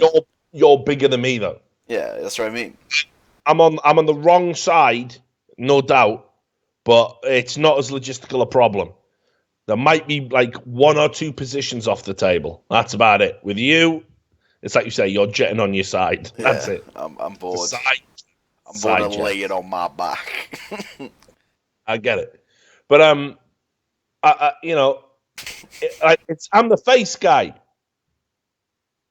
That's it. I don't really, the body's completely secondary. It's just as shallow. It's just shallow in a different way. It's still shallow. But if you've got a good face, you know, a nice smile, I can. That's fine. I don't care if you carry an extra junk in the trunk. I'm there. I'll do this. You know? No, just saying. So. Yeah. So if anyone wants to apply to Richard's Lonely Club, the thing, I'm just putting it out there that, you know, I'll fucking like. No, the limit though. The limits is what I'm talking about. Like, if you could describe yourself as a BBW. Nah, Brexit. I won't with that. Pineapples. And not even. I'm pretty liberal. There's just no way. There's no fucking way. There isn't. If there's a chance, there could be mold in your. Oh, mate. I'm not interested. Oh, right. I've got. Oh, fuck me, right. I don't know if I can tell this story. I'll just keep it as vague as possible. But one of my mates, like, is into big girls, but and BBW big, right? Yeah. And I remember before he showed us a picture, but oh my fucking god, but showed us a picture of this girl's vagina butt, and it was literally looked like a petri dish, like experiment, the shit that was happening, but and I've seen some shit on the internet, but that shit is actually like triggered me for life. No, but like, I gag when I think of it, but. Oh, but this is one of the other reasons that people don't fucking like when we talk about health. What is this fucking show? What? I don't know. 50th. It's the 50th. What is this? 50th anniversary. It's good. But like when you talk about health, right? It logistically becomes harder and harder to keep yourself clean, and that's even more of a consideration if you're a woman, because there's more things to, you know, get in there and have a good clean, and there's like body chemistry and all this other shit going on. So, yeah, it's you know, I've heard some stories about guys who've been with big chicks, and yeah, there's some horror stories in there. You know, you got to really, it can be hard to get round. You know, once you get beyond a certain size. There's this documentary. God. There's this documentary. I pray to God I never get beyond self-cleaning size, but Jesus. Look, I'm your friend. Why are you going to scrub my back? Well, what I meant was, as a friend, I'm going to tell you, you ain't far off. I'm going to say you're going to wash my balls. No, there's just no way. Like, you're going to have to, but you're going to have to at some point. I'm going to have to come live with you soon. You're going to have to be washing my fucking balls in that bath. It just is the thing. I wouldn't even take you out of the sun. That's like that's the limit of like caring. Like, I'd put a hat on you. That'd be it. Take me out of the sun. Yeah, if you fell I'd out, do that for like a feral bird, but then you wouldn't even do it for me. If you fell outside in my garden and the sun was just beating down on you relentlessly, hitting you, like, I would just give you a hat. Like, I'm not even. It's your problem. You're not even gonna call anyone. Why would I? Who am I gonna call? Ghostbusters. Jokes. Got him. Shit. I like that one, did you? No, I didn't. I'm gonna leave it out there, dude. You're just done, mate. You're just done. You're just gonna fry. I remember that, bud. No, like, I remember that when your pal been on a bed. I won't be calling no fucking ambulance. Do you remember when I tried to crack your back, mate? Yeah, mate. You tried to fucking paralyze me is what you tried to do, bud. I know how to crack a back. Oh yeah, Ricky the cowboy chiropractor. Like, I know how to crack a back. Jeffrey knows how to crack a back. Do mate. Fuck off, but get out my fucking eyes. The problem is, though, fucking, how am I lifting you? No, that was hard. Yeah, oh, let me just jump on your back. Get the fuck out of my life, bud. I want to walk again. What the fuck? As if you're supposed to just trust that. Oh yeah, I'm sure you're fine, but with your many degrees in medicine. That's what makes me laugh, though, right? Like, all of a sudden, you cared about yourself. Yeah, well, I didn't want to be paralysed. Paralysed? Now, let me just inject this cork into my bell end. Yeah, because that's up. You're like 2 steps away from a fucking heart attack on a daily basis. You can't even eat desserts anymore. I can walk. getting heart palpitations, and you won't have me like just stand on your back a little to crack it out. I feel fragile, but that could be it. Like, that could be the fucking straw. Literally, that breaks the camel's back. Utter nonsense. Like, anyway, fuck. Where were we? You're a nonsense. Oh, reading this about fat women, weren't we? Yeah. Right. So yeah, there were 2 white skinny teenagers, and the third was a beautiful bigger woman. The driver stops the girl with an outstretched hand. Girl, what's wrong, sir? Driver, get off my...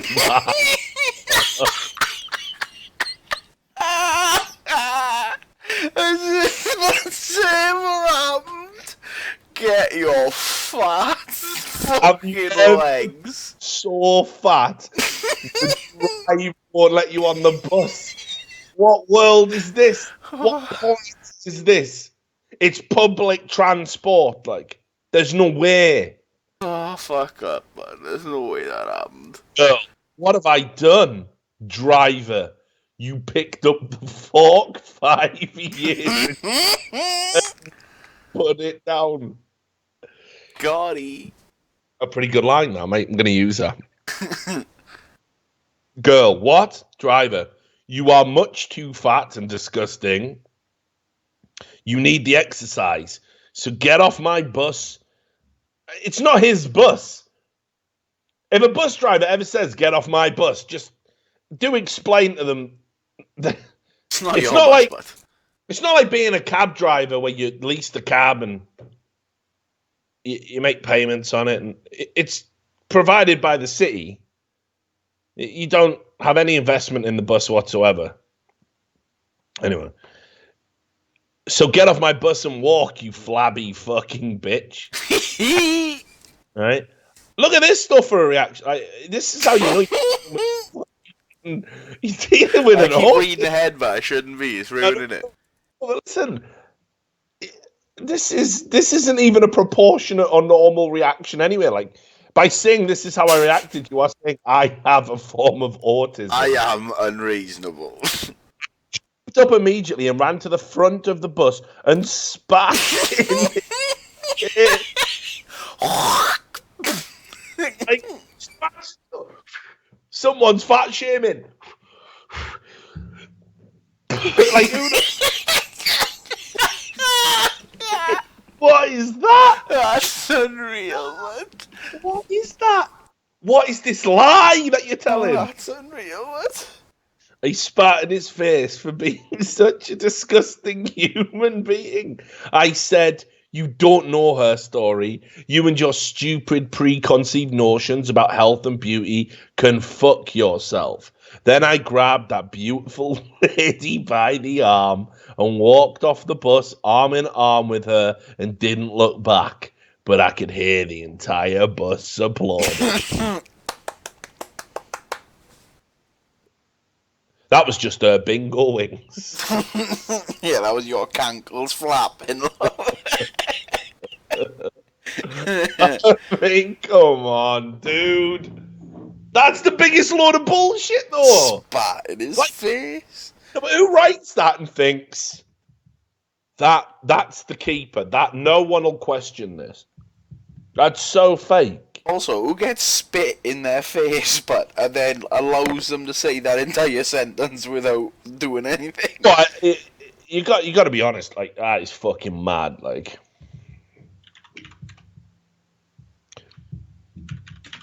that is unbelievable. Sorry, I'm like reading through things and still checking on my Twitter feed. I got to go right the way through because what I didn't put the at the end of this guy. No, because it was too much, mate. This was a guy who's like, this even got the attention of the mainstream media. This guy. What do you mean? Well, like, he told a lie. What he does is he makes up stories. He's like an important person. This is what's mad about it. This is why I want to just shoehorn it in here, because it's like just such a bizarre thing. But here's another type of lie, right? The gangster lie. Right? Usually incorporating Photoshop. How he's a double hard cunt. Yeah. So have you ever seen people who've like photoshopped abs on themselves? Yeah, or how much like weight they can lift, and they Photoshop everything. So people want to look like they're the tough guys. They're the bad boys in their clique on Facebook or whatever, on their feed, right? Yeah. And you see shit like this, mate. I'll try not to laugh before you bring it up. I think I've just seen this one. Yeah. Now, I'm gonna bring this up. This is the gangster lie via Photoshop. So as you can see, this fella here, he says, head-butted some lad on West Street and didn't find out till I looked in the mirror. Kiss. I don't know why he's put a kiss at the end. It's just a thing that Like, fucking people in the UK do, isn't it? No, but all your credibility, like, as a gangster, is out the window there, isn't it? Well, you think, like... Dead some lad. You think Lenny McLean used to fuck it? Just battered some cunt half to death in a bare knuckle. You think Carl Crater... Actually, hang on. Right? But just look at it.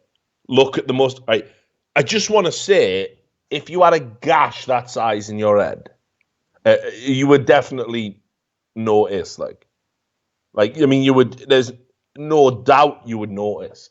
And not a drop of blood on his face, like, how? Like, why wouldn't you notice when the blood was running into your eyes? Why would that not be a thing? Because that would piss blood.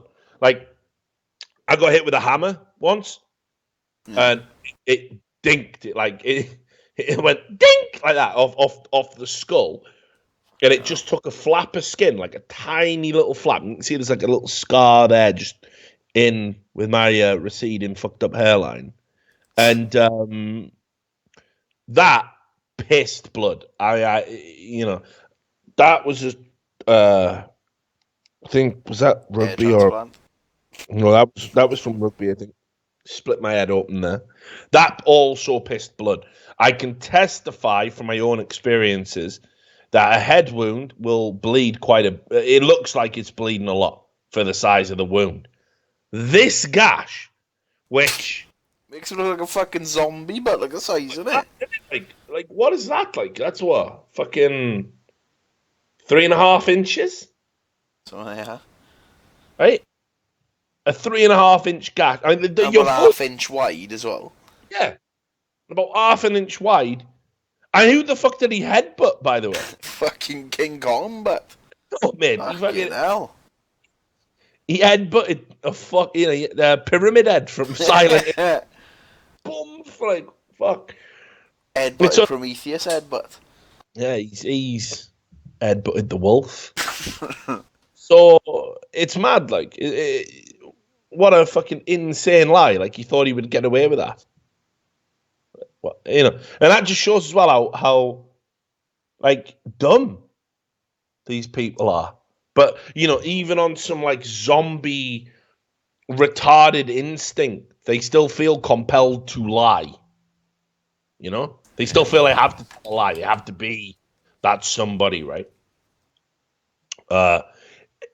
Another type of lie that's increasingly popular, and we do this on the show all the time. So this isn't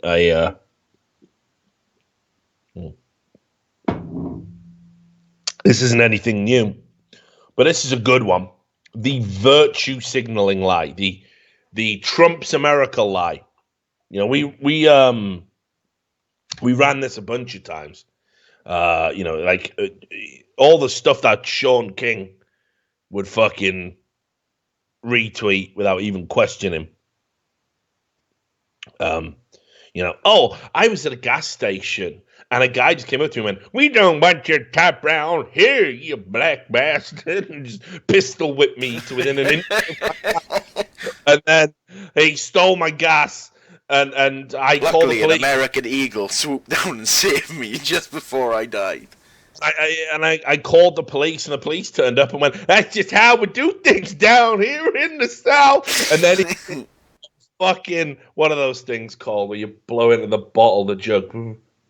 A hoedown. He did a fucking hoedown on my fucking withered body as I lay there crying, waiting for a guy from a 7-Eleven to come and fucking save me. This is Trump's America, people. Did you not get the CCTV footage from the gas station? No. Didn't have any.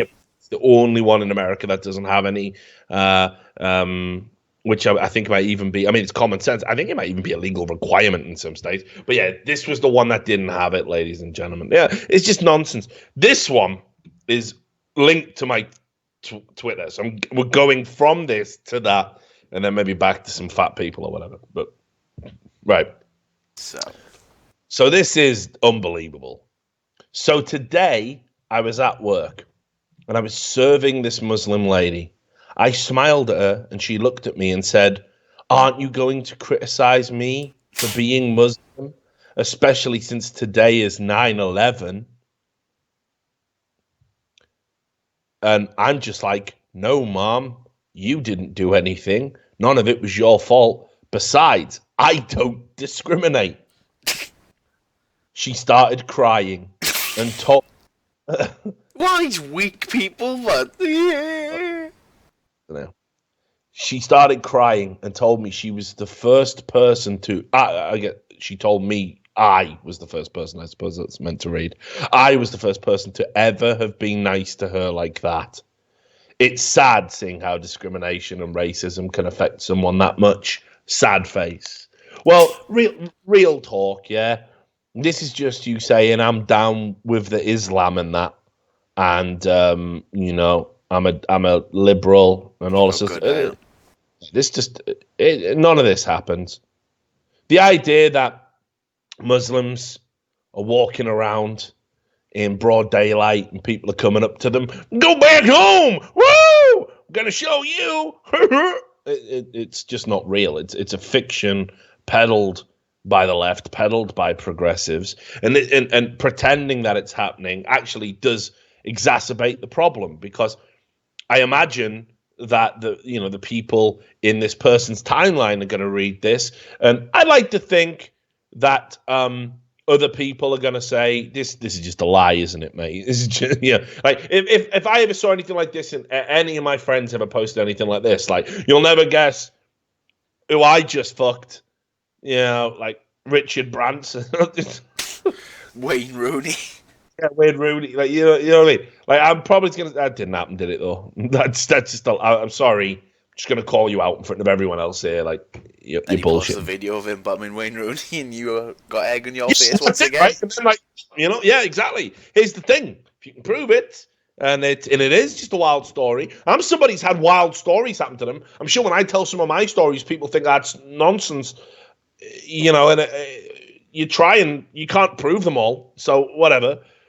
But again, I've got a friend like this. I should have talked about this at the start of the show. And he's a legend, and I'm not going to give his name because he's a legend, because people might be able to find him, even if I said his first name. But he is a fucking legend. And we used to know this guy. I got to make up a name for him. Give me a name. Tony. Well, that's shit. Let's call him Johnny. Let's call him Johnny. Why is Johnny better than Tony? John's like one of the most common names, isn't it? Yeah, Tony Soprano, though. Could have been a double hard cunt. Yeah, whatever. So Johnny used to tell all these mad fucking stories. I mean, like some of the maddest stories I ever heard. He'd always done, shit that none of us had ever done. And he told this one story and it always stayed with me because it was out of its mind how mental it was, right? He confessed to us one day. He said, "Oh, you know what my secret hobby is? And I've never told any of you guys about it, but I'm going to tell you now because of what's happened recently. I've always been into scale X trick. You know, like the cars on the tracks. Yeah. Now I remember getting my first scale X trick set. They're just shit. Yeah, they're shit. They're shit because you have to keep the tracks clean to keep the conductivity. And you can't just hold it down and zoom around the corners. You have to actually like slow it down, and it flies off if you go too fast. And it's just garbage. It's just crap. It's like Subbuteo. It's just shit. Yeah. Like, especially how those things expected to exist when video games were happening. I don't know. Like, this was all good in the 50s or whatever, but like, shit, well, it's done now. Just stop artificially keeping it alive. It's retarded. But anyway, so, and he said that he loved scale extric and he'd always been really good at it. And he used to go to competitions, right? So already this is getting outlandish, you know, because I've never heard of a scale extric meetup contest in my life. But I suppose, yeah, I suppose they exist. I suppose if esports is a thing, this is a thing. And anyway, he said while he was there, he was racing, he was beating everyone, going through his heats, and he met this like super beautiful woman. She was like the only woman there. She was gorgeous. Didn't happen already. Yeah, right. No, but I mean the most beautiful woman ever. Right, the way he described it, she was like, oh, she's like classic Italian looks, and you know all of this. Don't know why I'm stroking a beard. Classic Italian looks. You know what I'm saying, ladies. So anyway, he said classic Italian looks, you know, and she was gorgeous. And anyway, I won my race and was crowned like the champ. And she pulled me to one side and was like, "Oh, you're really good at this." And I was like, "Yeah, you know, it's my passion. It's what I'm really into." And they went away. And they spent like about 20 minutes just talking. And before he knew it, he was just passionately making out with her. Right? Like just really just having a neck on, you know. And then he said, like, and afterwards, like, you know, I wanted to keep in touch with her. And I said, so, you know, who are you? What are you doing? Why are you even here? I didn't see you racing and all that. She goes, oh, no, my father is the man who invented and owns scale extric. Right? And in the story, I didn't even think to, you know, verify it. I just discounted it as a lie. But in the story, it was like apparently he was some rich Italian mogul or something, right? Like, and he just owned scale extric for no reason. And she used to get dragged along to all the races, and it was so boring. Like, and then she just met Johnny, and fucking was you know, and it just changed her life.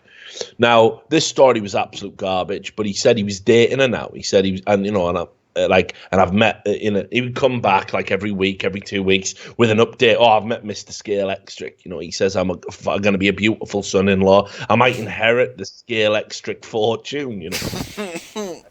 And anyway, like obviously it went nowhere. And I kept saying, why don't you bring this beautiful Italian chick out with us one night, Johnny, and we'll all go and we'll all have a drink, you know, and he's, I can't do it. There's another big scale extric meet up in Madrid, you know, always, right? And then, like, I confronted him about it, like, 2 years later, saying, well, whatever happened with you in that scale extric bird? He said, oh, it just kind of fizzled out. And I went, Johnny, mate, I love you, yeah? You know that.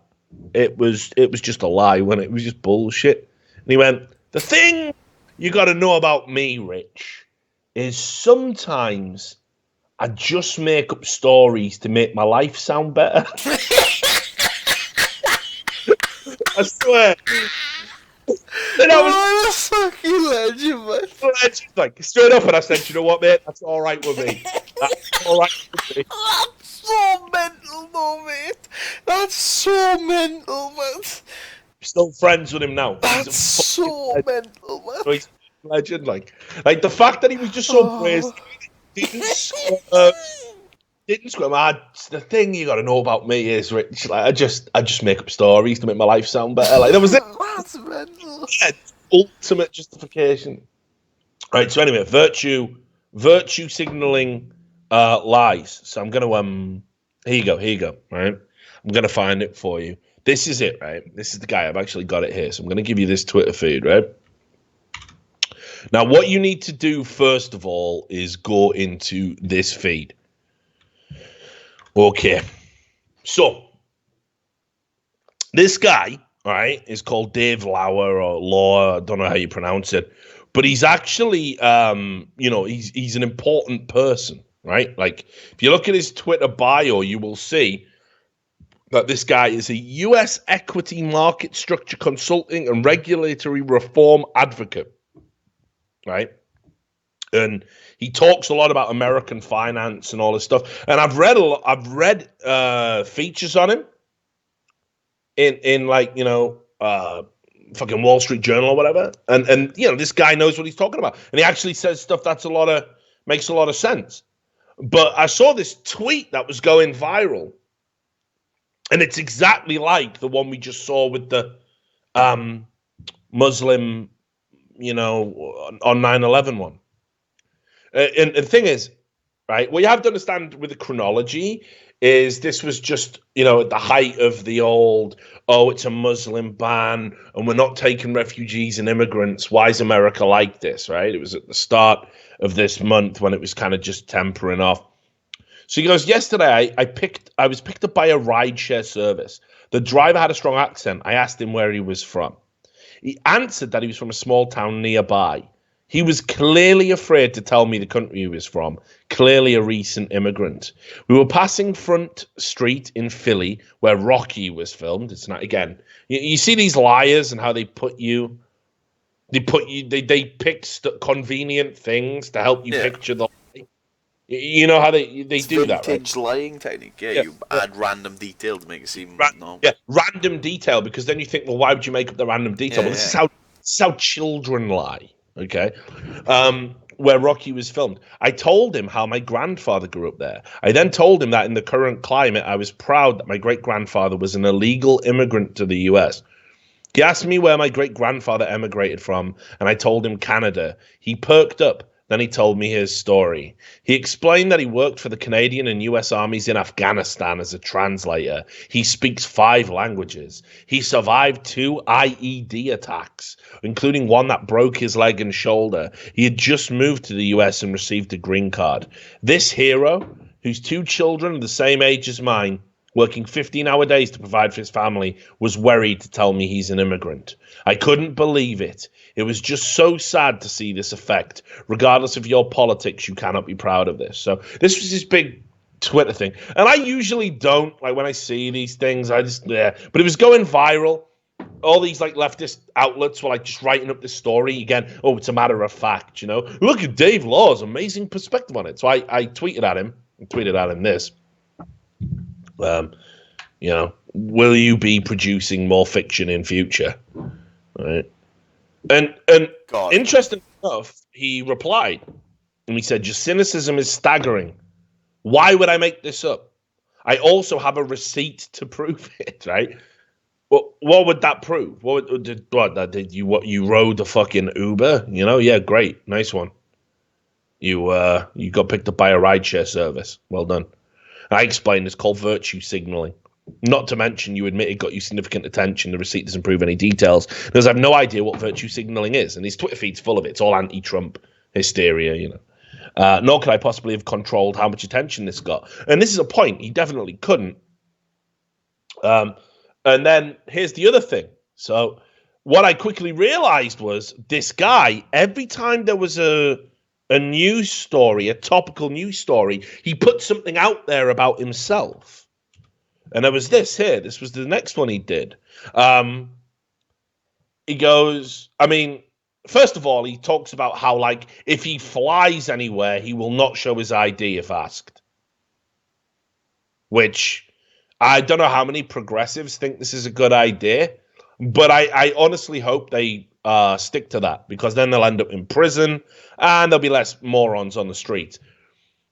If people who are trying to keep you safe ask to see your ID, it's not because they're Nazis. It's because they've got a job to do and they want to keep you safe.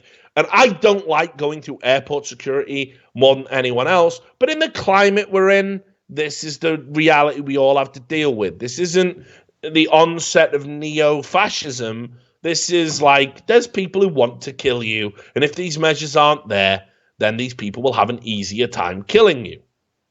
Fact. But this idea of, like, you know, this is what I mean by virtue signaling. You know, I agree, if this demand is made of me, I will not show my ID, right? But then he said, I had family in a country that demanded to see their papers, and they barely made it out alive in 1945. That's not how it works here. So immediately, again, like, now he's got family that were oppressed by the Nazis, just at the time when we're talking about airport security and detaining people and all this other stuff. Now, that's 2 in, like, as many fucking weeks, you know? And I went through this guy's Twitter feed, and he had like others, dude. Like every time there was like a breaking story, this guy had to fucking, get back to me. Like, I had to get involved. Like, not to me, to whoever was, reporting on the story. He just had to get involved. And it was fucking nonsense, dude. The whole thing was absolute nonsense. And, he couldn't understand why I might be skeptical, right? Because, of course, obviously I would be. Because it's too perfect. How is it possible that you have a perfect anecdote for every trending news story that's going on in relation to anti-Donald Trump? So here's another one he had. So we've got two.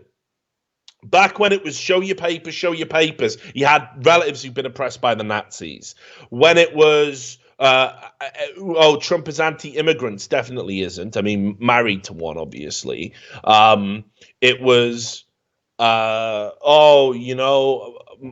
I met this noble, this leftist fantasy. I met this noble immigrant, and he's so cool and noble, and he doesn't normally talk to people, but I brought him out of his shell by being so cool and noble myself, right? Like, it just, what a fucking leftist wet dream, But there was this other one, and where was it? I replied to it because I even said to him where the conversation ended was I tweeted at him, I'll keep an eye out for the next convenient friend interaction anecdote you happen to have next news cycle. Take care. And I haven't really kept an eye out, so I'm lying. That didn't happen. But let me see if I can find this one. So where was it? Oh, and this is the other thing. He even said about that driver he met, by the way, that he was going to have him over for dinner. That's what he said to me. I said, you're clearly lying. This is bullshit. And he went, well, I'm having him over for dinner. Our children are similar ages. Another convenient development in it. You're not just a noble guy. It's like Martin Luther King. It's like, our children will walk hand in hand. What? Yeah. This is bullshit. So then look at this one. Remember the Muslim ban? Yeah. Muslim ban, that wasn't a Muslim ban. Boom! He's got a Muslim mate who's affected by the Muslim travel ban despite not being from any of the countries. How convenient again? One of my best friends is a Muslim with a green card. His parents sent him here to build a better life when he was a kid. And look how he does it as well. He stages the tweets out so he tells you a story every time. He got an American education, got married, had a child who is now a US citizen and loves this country as much as any of you. He believes in what we believe in and doesn't even know his home country. He's lived here most of his life. Now he can't leave because he doesn't know if he'll be able to get back in. Newsflash, he's got a green card. Yeah, he can get back in. Newsflash, he's not from any of the countries that were on the travel ban. He's not traveling from those countries, so he can get back in. Now, he goes, we didn't used to act out of fear cowardice. We used to be better than that. We didn't torture just because they did. We were better than that. Now we're a nation of cowards led by the biggest coward. We're afraid of Mexican and Syrian children. This is a sad day in U.S. history. I didn't realize we were banning Mexico and Syria, Syrian kids. We put a halt on the Syrian refugee program for 90 days to look if the Obama administration, who had already put measures in place against Syria, to see whether the infrastructure was fine before we revise it.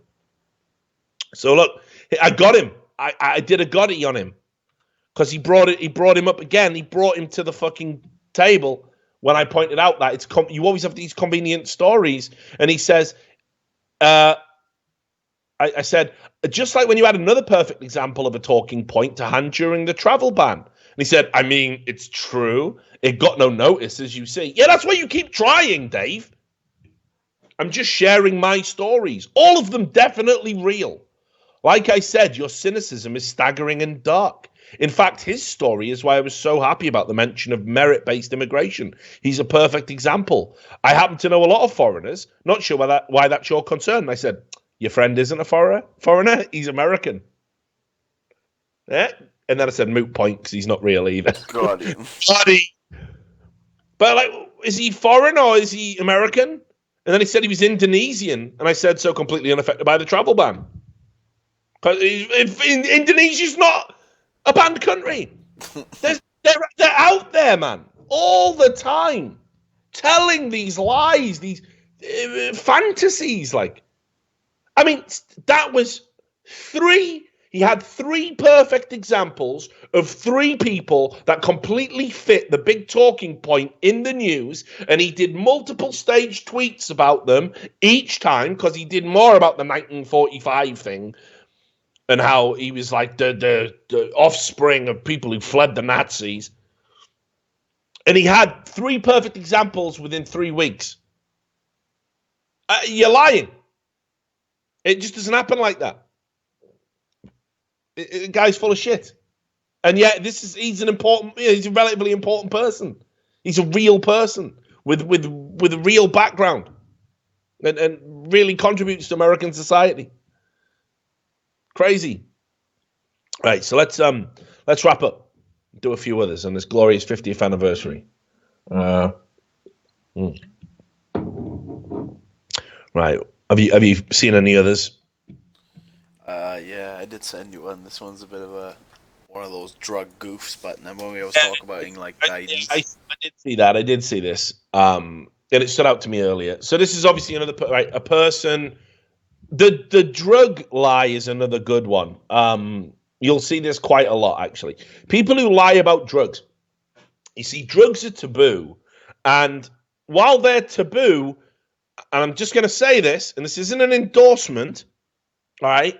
You have to kind of be a little bit cool and a little bit edgy to get your hands on them. I'm just saying it. I'm not saying kids go out and do drugs, but I'm also not saying reject all drugs. You know, find a drug that works for you, and try it and do it and experiment with it, and just learn what you're getting into and just do it. That's I'm for the legalization of drugs. And obviously, when you're old enough to make your own adult decisions about your life, you should be able to make decisions about drugs. But you see lots of people. Let me find. It might be this next one here. We can definitely do a side by side. Yeah, here we go. There's some crackers here. There's some good ones here. And I found that other one that I wanted. Shit, this page was the gold mine. But so you'll see people who fake getting high on drugs or fake having in-depth knowledge about drugs. So this one here, after drug testing 62 kids today. So I don't know what line of work this guy's in. Who drug tests kids? What is this, school? Are we doing this now? Where would you drug test a kid, a child? Where would you do that? That isn't even a thing. That just isn't even a thing. The assumption is kids don't do drugs because they're kids, and you don't drugs test them as a result of that. Even if a kid tested positive for drugs, what do? You can't prosecute the kids. What do you do with that information? Fuck. It's not illegal to be on it, though, right? No, the premise is faulty. The guy, I'd like to know what he claims to do for a living, where he's making kids piss into a cup. Probably is a nun. Right? Just after drugs testing 62 kids today that stated I only smoke marijuana, it was found that absolutely every test came back positive for cocaine and heroin. Not cocaine or heroin. Cocaine and heroin. Speedballing. Right? So they believed they only smoked marijuana, but they were actually doing cocaine and heroin. These kids believe that they were just smoking a joint. If you are smoking marijuana in 2017 and you are the new heroin and cocaine addict, wonder why you can't quit? Hashtag it's laced. Hashtag it definitely isn't, though, is it? People are so dumb, but 29,000 people shared that tweet. Right. So I'm gonna let you in on a little secret here, right? I know a thing or two about dealing drugs. Yeah, right? I think it's the same point I was gonna make. Well, you feel free to make it, sir. Why would I be giving you extra drugs when I've got to pay for those drugs? There's this myth. that's been pushed out there by people who don't understand the mechanics and the how drug dealing works. And here's the thing, right? So the bottom line with drug dealers is you're taking a big risk, so you want to maximize profits. So to maximize profits, you have to walk a line. And the line is, if I need to give as little as I can out for as much money as I can recoup for it. And sometimes to do that, some of the less ethical drug dealers out there will cut their drugs. They will mix their drugs with something else. Now, there's a scale here. You have people who refuse to do that because they believe the product should speak for itself. And very often they're not even high enough up the drug dealing food chain to be getting pure product themselves. So the product they get has already been stamped on and cut by people. So they are just selling it on. They buy it in bulk this is what a mid-tier drug dealer does. You buy in bulk so you can either you choose, you have a little bit for yourself of the drug you're selling, or what's more likely is you sell in smaller amounts to people who can't afford to buy bulk, and as a result of that, you make profit because you got a discount by buying in bulk. That's the game. That's how it works. That's why being a low-level drug dealer or a mid-tier drug dealer is shit, because you're not buying weight, and you're taking all the same risks as, like, Escobar, right? Like, you're going to jail, So what some people do is to make it go a little bit further, they cut it. And, you can cut it with something that's not going to hurt you, like glucose or, baby fucking powder or whatever the fuck, baby or talc. Teeth powder. Yeah. Or, Novocaine. Benzocaine, any kind of cane sort of thing. Yeah. Right? Or some people just go ham and just cut it with fucking lithium, whatever's lying around, like bad shit that's just lying around. And when you get a bad dose. I mean, they're the doses that kill people. I've been out in Amsterdam where literally they had to start putting up signs saying, if you're buying cocaine, probably don't do it because we've had like 12 deaths this week. There was like that thing, that guy from Scotland died. And, you got to be careful, right? And anyone who cuts any drug, I don't mind the guys that are cutting it with baby formula or whatever. Like, you got to make a buck. It's disappointing when you get shit drugs. But they're trying. They're going to make ends meet, and they're not hurting anybody. They're just giving you shit drugs. So those people aren't pure evil, The people who are cutting it with lethal stuff and not caring about your health or whatever, then those people are cunts. Yeah, you have to be actively evil as well. It's not like it's cheap. Yeah. You could just cut it with nothing. Those people are super rare, by the way. And I'm going to let you in on a secret here. No drug dealer wants his buyers dead. Dead people don't spend cash. So why would a drug dealer want to kill people? Now, with all of that said, with weed, it's not about cutting the drug, because weed is weed. It's about beating the scales. It's about beating the weight. So I've seen sand. You ever seen the sand trick? Yeah. You ever had a sandy bag? I haven't, though. All right, well, some people put like a little bit of sand in there, because it makes it heavier. It sticks to the weed when it's sticky, and you'll get like some little, those aren't THC crystals. That's like a bit gritty, It makes it heavier. So when you weigh it, it doesn't hurt you or anything. Now, the big lie is that drug dealers want to get you hooked. And therefore what they do is they will put things that are addictive into drugs that aren't. So you then come back. Now, again, as somebody that's been around heroin addiction, has seen it firsthand, let me tell you, you don't get addicted to heroin the first time. Doesn't happen. The body generally rejects strong opioids. You get incredibly ill.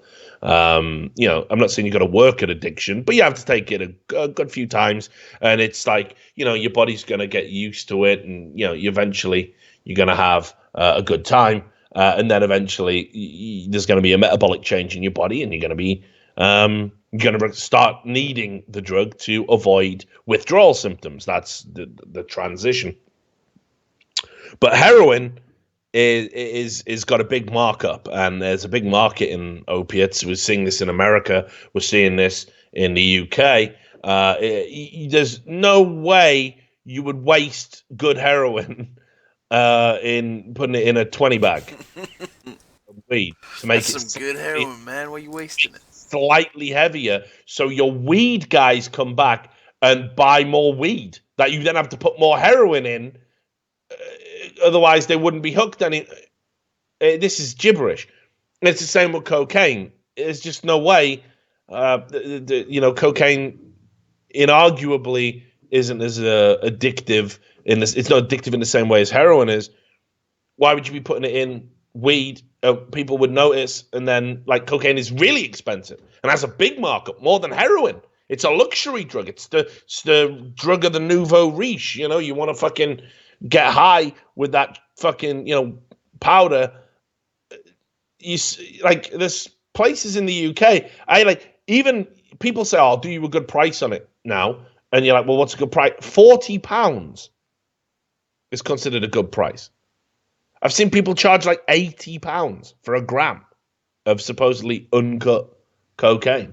So why would I be putting that in 20 bags of weed? My profit margin. This is not a way to run a business. This should be like, okay, well, every time someone buys a beer, I'm going to put a shot of whiskey in it. So they get drunker and leave earlier, and they'll come back and be like, yeah, this bar's great.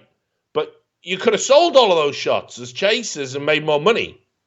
It's stupid. So why anybody would lie about this? Why 29,000 people would believe this? I know it. Like, what sheltered lives are you all leading?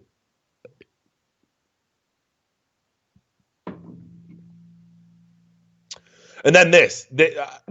We should probably end on this one. I don't think you're going to peak this. This is the other drug lie. Look at this. So the other thing is, somebody who's never done drugs pretends to know what drugs do or wants to act like they're on drugs. And again, childhood experiences. We've all seen that person who's drank apple juice and gone, you've tricked him. Oh, fucking wrecked, but... Or they smoke a cigarette and you tell them there's like heroin inside. Yeah, I've done that before. Pass the cigarette. This is good shit. This is bad. That's happened. Stop's having a rolly, mate. Yeah, literally. But to do it on a fucking internet forum is. What do you think? Well, I'm sorry, just updating the forum post. Guy, look at me. Like, what the fuck? If you were wrecked, you're not sitting there. I'm trying to type, guys. Right. So just look at this. My parents bought me this really shady bottle of Coke from Mexico. Should I drink it? I'm going to drink it. Update. Apparently, it's supposed to be the original recipe. It tastes kind of... Because obviously there's this like thing out there that used to use the Coca-Cola. At no point was Coca-Cola psychoactive, by the way. Yeah. It did have coca leaf, but they didn't have the psychoactive part. Now, don't get me wrong. They used to fuck you up way back when. Because they didn't give a fuck. Let me see if I can find this image. This is a well-known image, I'm pretty sure. Let me find it for you. Where was it? Yeah, this. This is the one-night cough syrup. Like, people don't even know that, for example, like heroin is just a brand name. So you got this. It's one-night cough syrup, right? But you can see here, this is like what people think Coca-Cola was like. Like old school Coca-Cola. Like, each ounce contains alcohol, cannabis, chloroform, and morphine. Yeah, boy! I would be drinking this. I'd be mixing this shit with purple drank. That's real lean. Yeah. This is where it's at, mate. Like, I would love to get my hands on some of this shit, but guess what? People realised that everyone was just fucking balling out of control way too much and society couldn't function. So they come in and banned all this shit. Like, what do you think prohibition's all about? Like, of any drug? It's about productivity. It's about keeping you active, going to fucking work, humping the grind. You can't, I'm ill. Give me some of that one night cough syrup, homie. Like, fucking, yeah, you're staying ill. You're staying ill forever. Like, the best kind of ill. Licensed to ill, like the fucking Beast Boys, Anyway, so then update. Apparently, it's supposed to be the original recipe. It tastes kind of weird. And then he just posts this. Everything is very funny, and I am very awiyaki. All right, Lelafa. And then it just turns into fucking Lovecraft. Like he's just speaking Welsh, this cunt, like from nowhere. Like, he's just gone full fucking. And then someone goes, "Oh, didn't the original recipe have cooking?" Mate, do you know how many? When I was at uni, do you know how many times when there was a deadline to hit? Yeah, I'm gonna have to resort to a bit of beak. I can definitely type with. Imagine if every essay, like, fuck, I've got to get this in by 8 a.m. Like, and just why hasn't someone said something? Why hasn't someone had an intervention for this guy? Not for the drug use, but just for the fucking overdose on bullshit. I don't know. Anyway, so I think that's it. It's kind of out my system now. But, like, the bottom line is there is a breed of people, I might even go as far as there's a generation of people, Sam, that are out there, and they're just lying all the fucking time. They're just lying all the time to get attention. They crave attention. They're trying to make out that, their lives are fucking special. And it's a disorder. These people are ill. They're sick. You have to be fucking crazy to want to do this, You have to be. Like, here's the thing. The best lies, if you are going to tell a lie, right? If you do want to tell a lie, tell a story, that's a lie. Make it self-deprecating. No one will question that. No one will question that, mate. If you, like, make a funny one and then, like, I look down and fucking hell, I'd only shit myself. No one's going to question that. Why would you lie about that? They're the good ones. Get away with that. Look at this one. Here's another one. Final one, definitely. This is ridiculous. This just, right, is so ridiculous.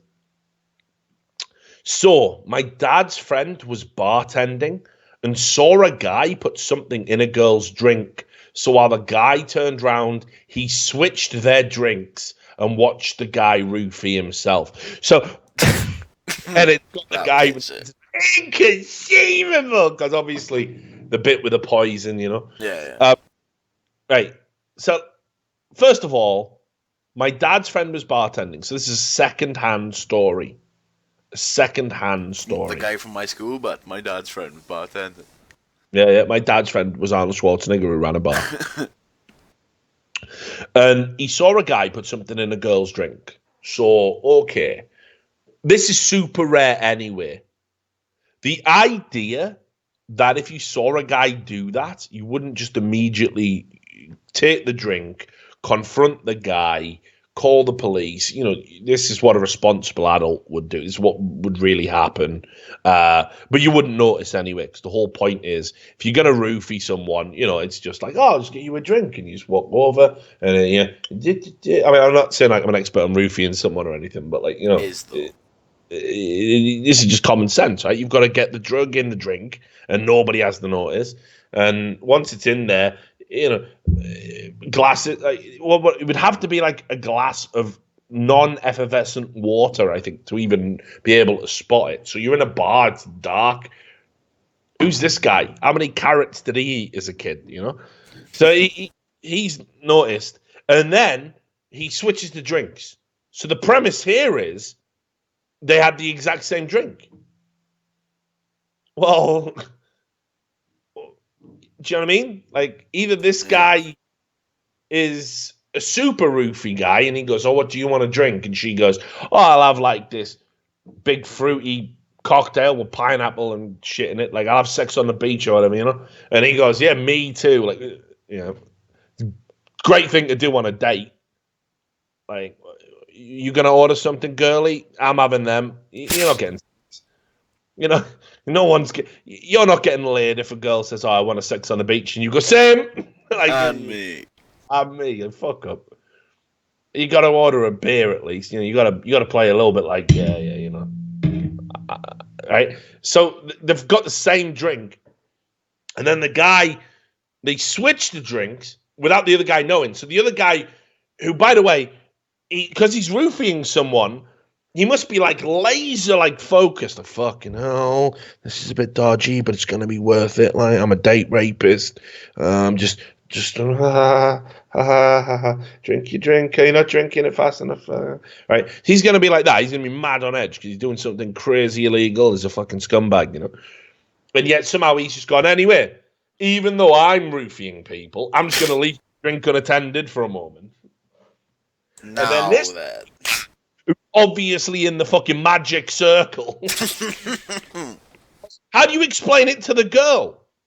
Like, what, the girl and the guy both left their drinks unattended, so this guy could go, Shazam, is that your card? Shazam. Like, and just drop a David Blaine on him, and then he just sits there proud of himself and watches the guy move. I mean, there's just so much wrong with this story. If this was a scene in a movie, you would walk out of the movie. You would say, it's stupid. This is like, what's this, John Wick 2? I can't do it. So there you go. Didn't happen. So if any budding psychiatrists, psychologists, head shrinkers, whatever the fuck you're called, if any of you people can like start studying this and use this video as the thing, that'd be great. Because this has got to stop, man. As a society, we're out of control. Everyone's just lying, and everyone's just feeding each other's mad lies, like all the deluded lies that people tell, all the mad stories that people tell to try and seem cool, because they just can't deal with the day-to-day. As always, Sam, I'm going to let you sign off, mate.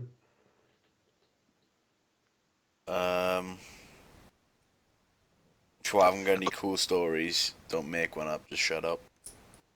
Got him. Right. It didn't have to be like Jerry Springer's final thought, mate. You know, could have just been something. But all right, okay, cool. So there you have it, 50th anniversary of the Richard Lewis Show. Gonna try and do these. We should stream one of these. I'm always nervous streaming them. I know, just in case one of us says we're retarded. What happens then? Yeah, and everyone knows. Gotcha. That's it, mate. You got to live with it for life. But at least we'll never say anything as retarded as half of the fucking people in this. So there you go. Right then. It's been fun. Happy 50th anniversary. See you in 51. Peace.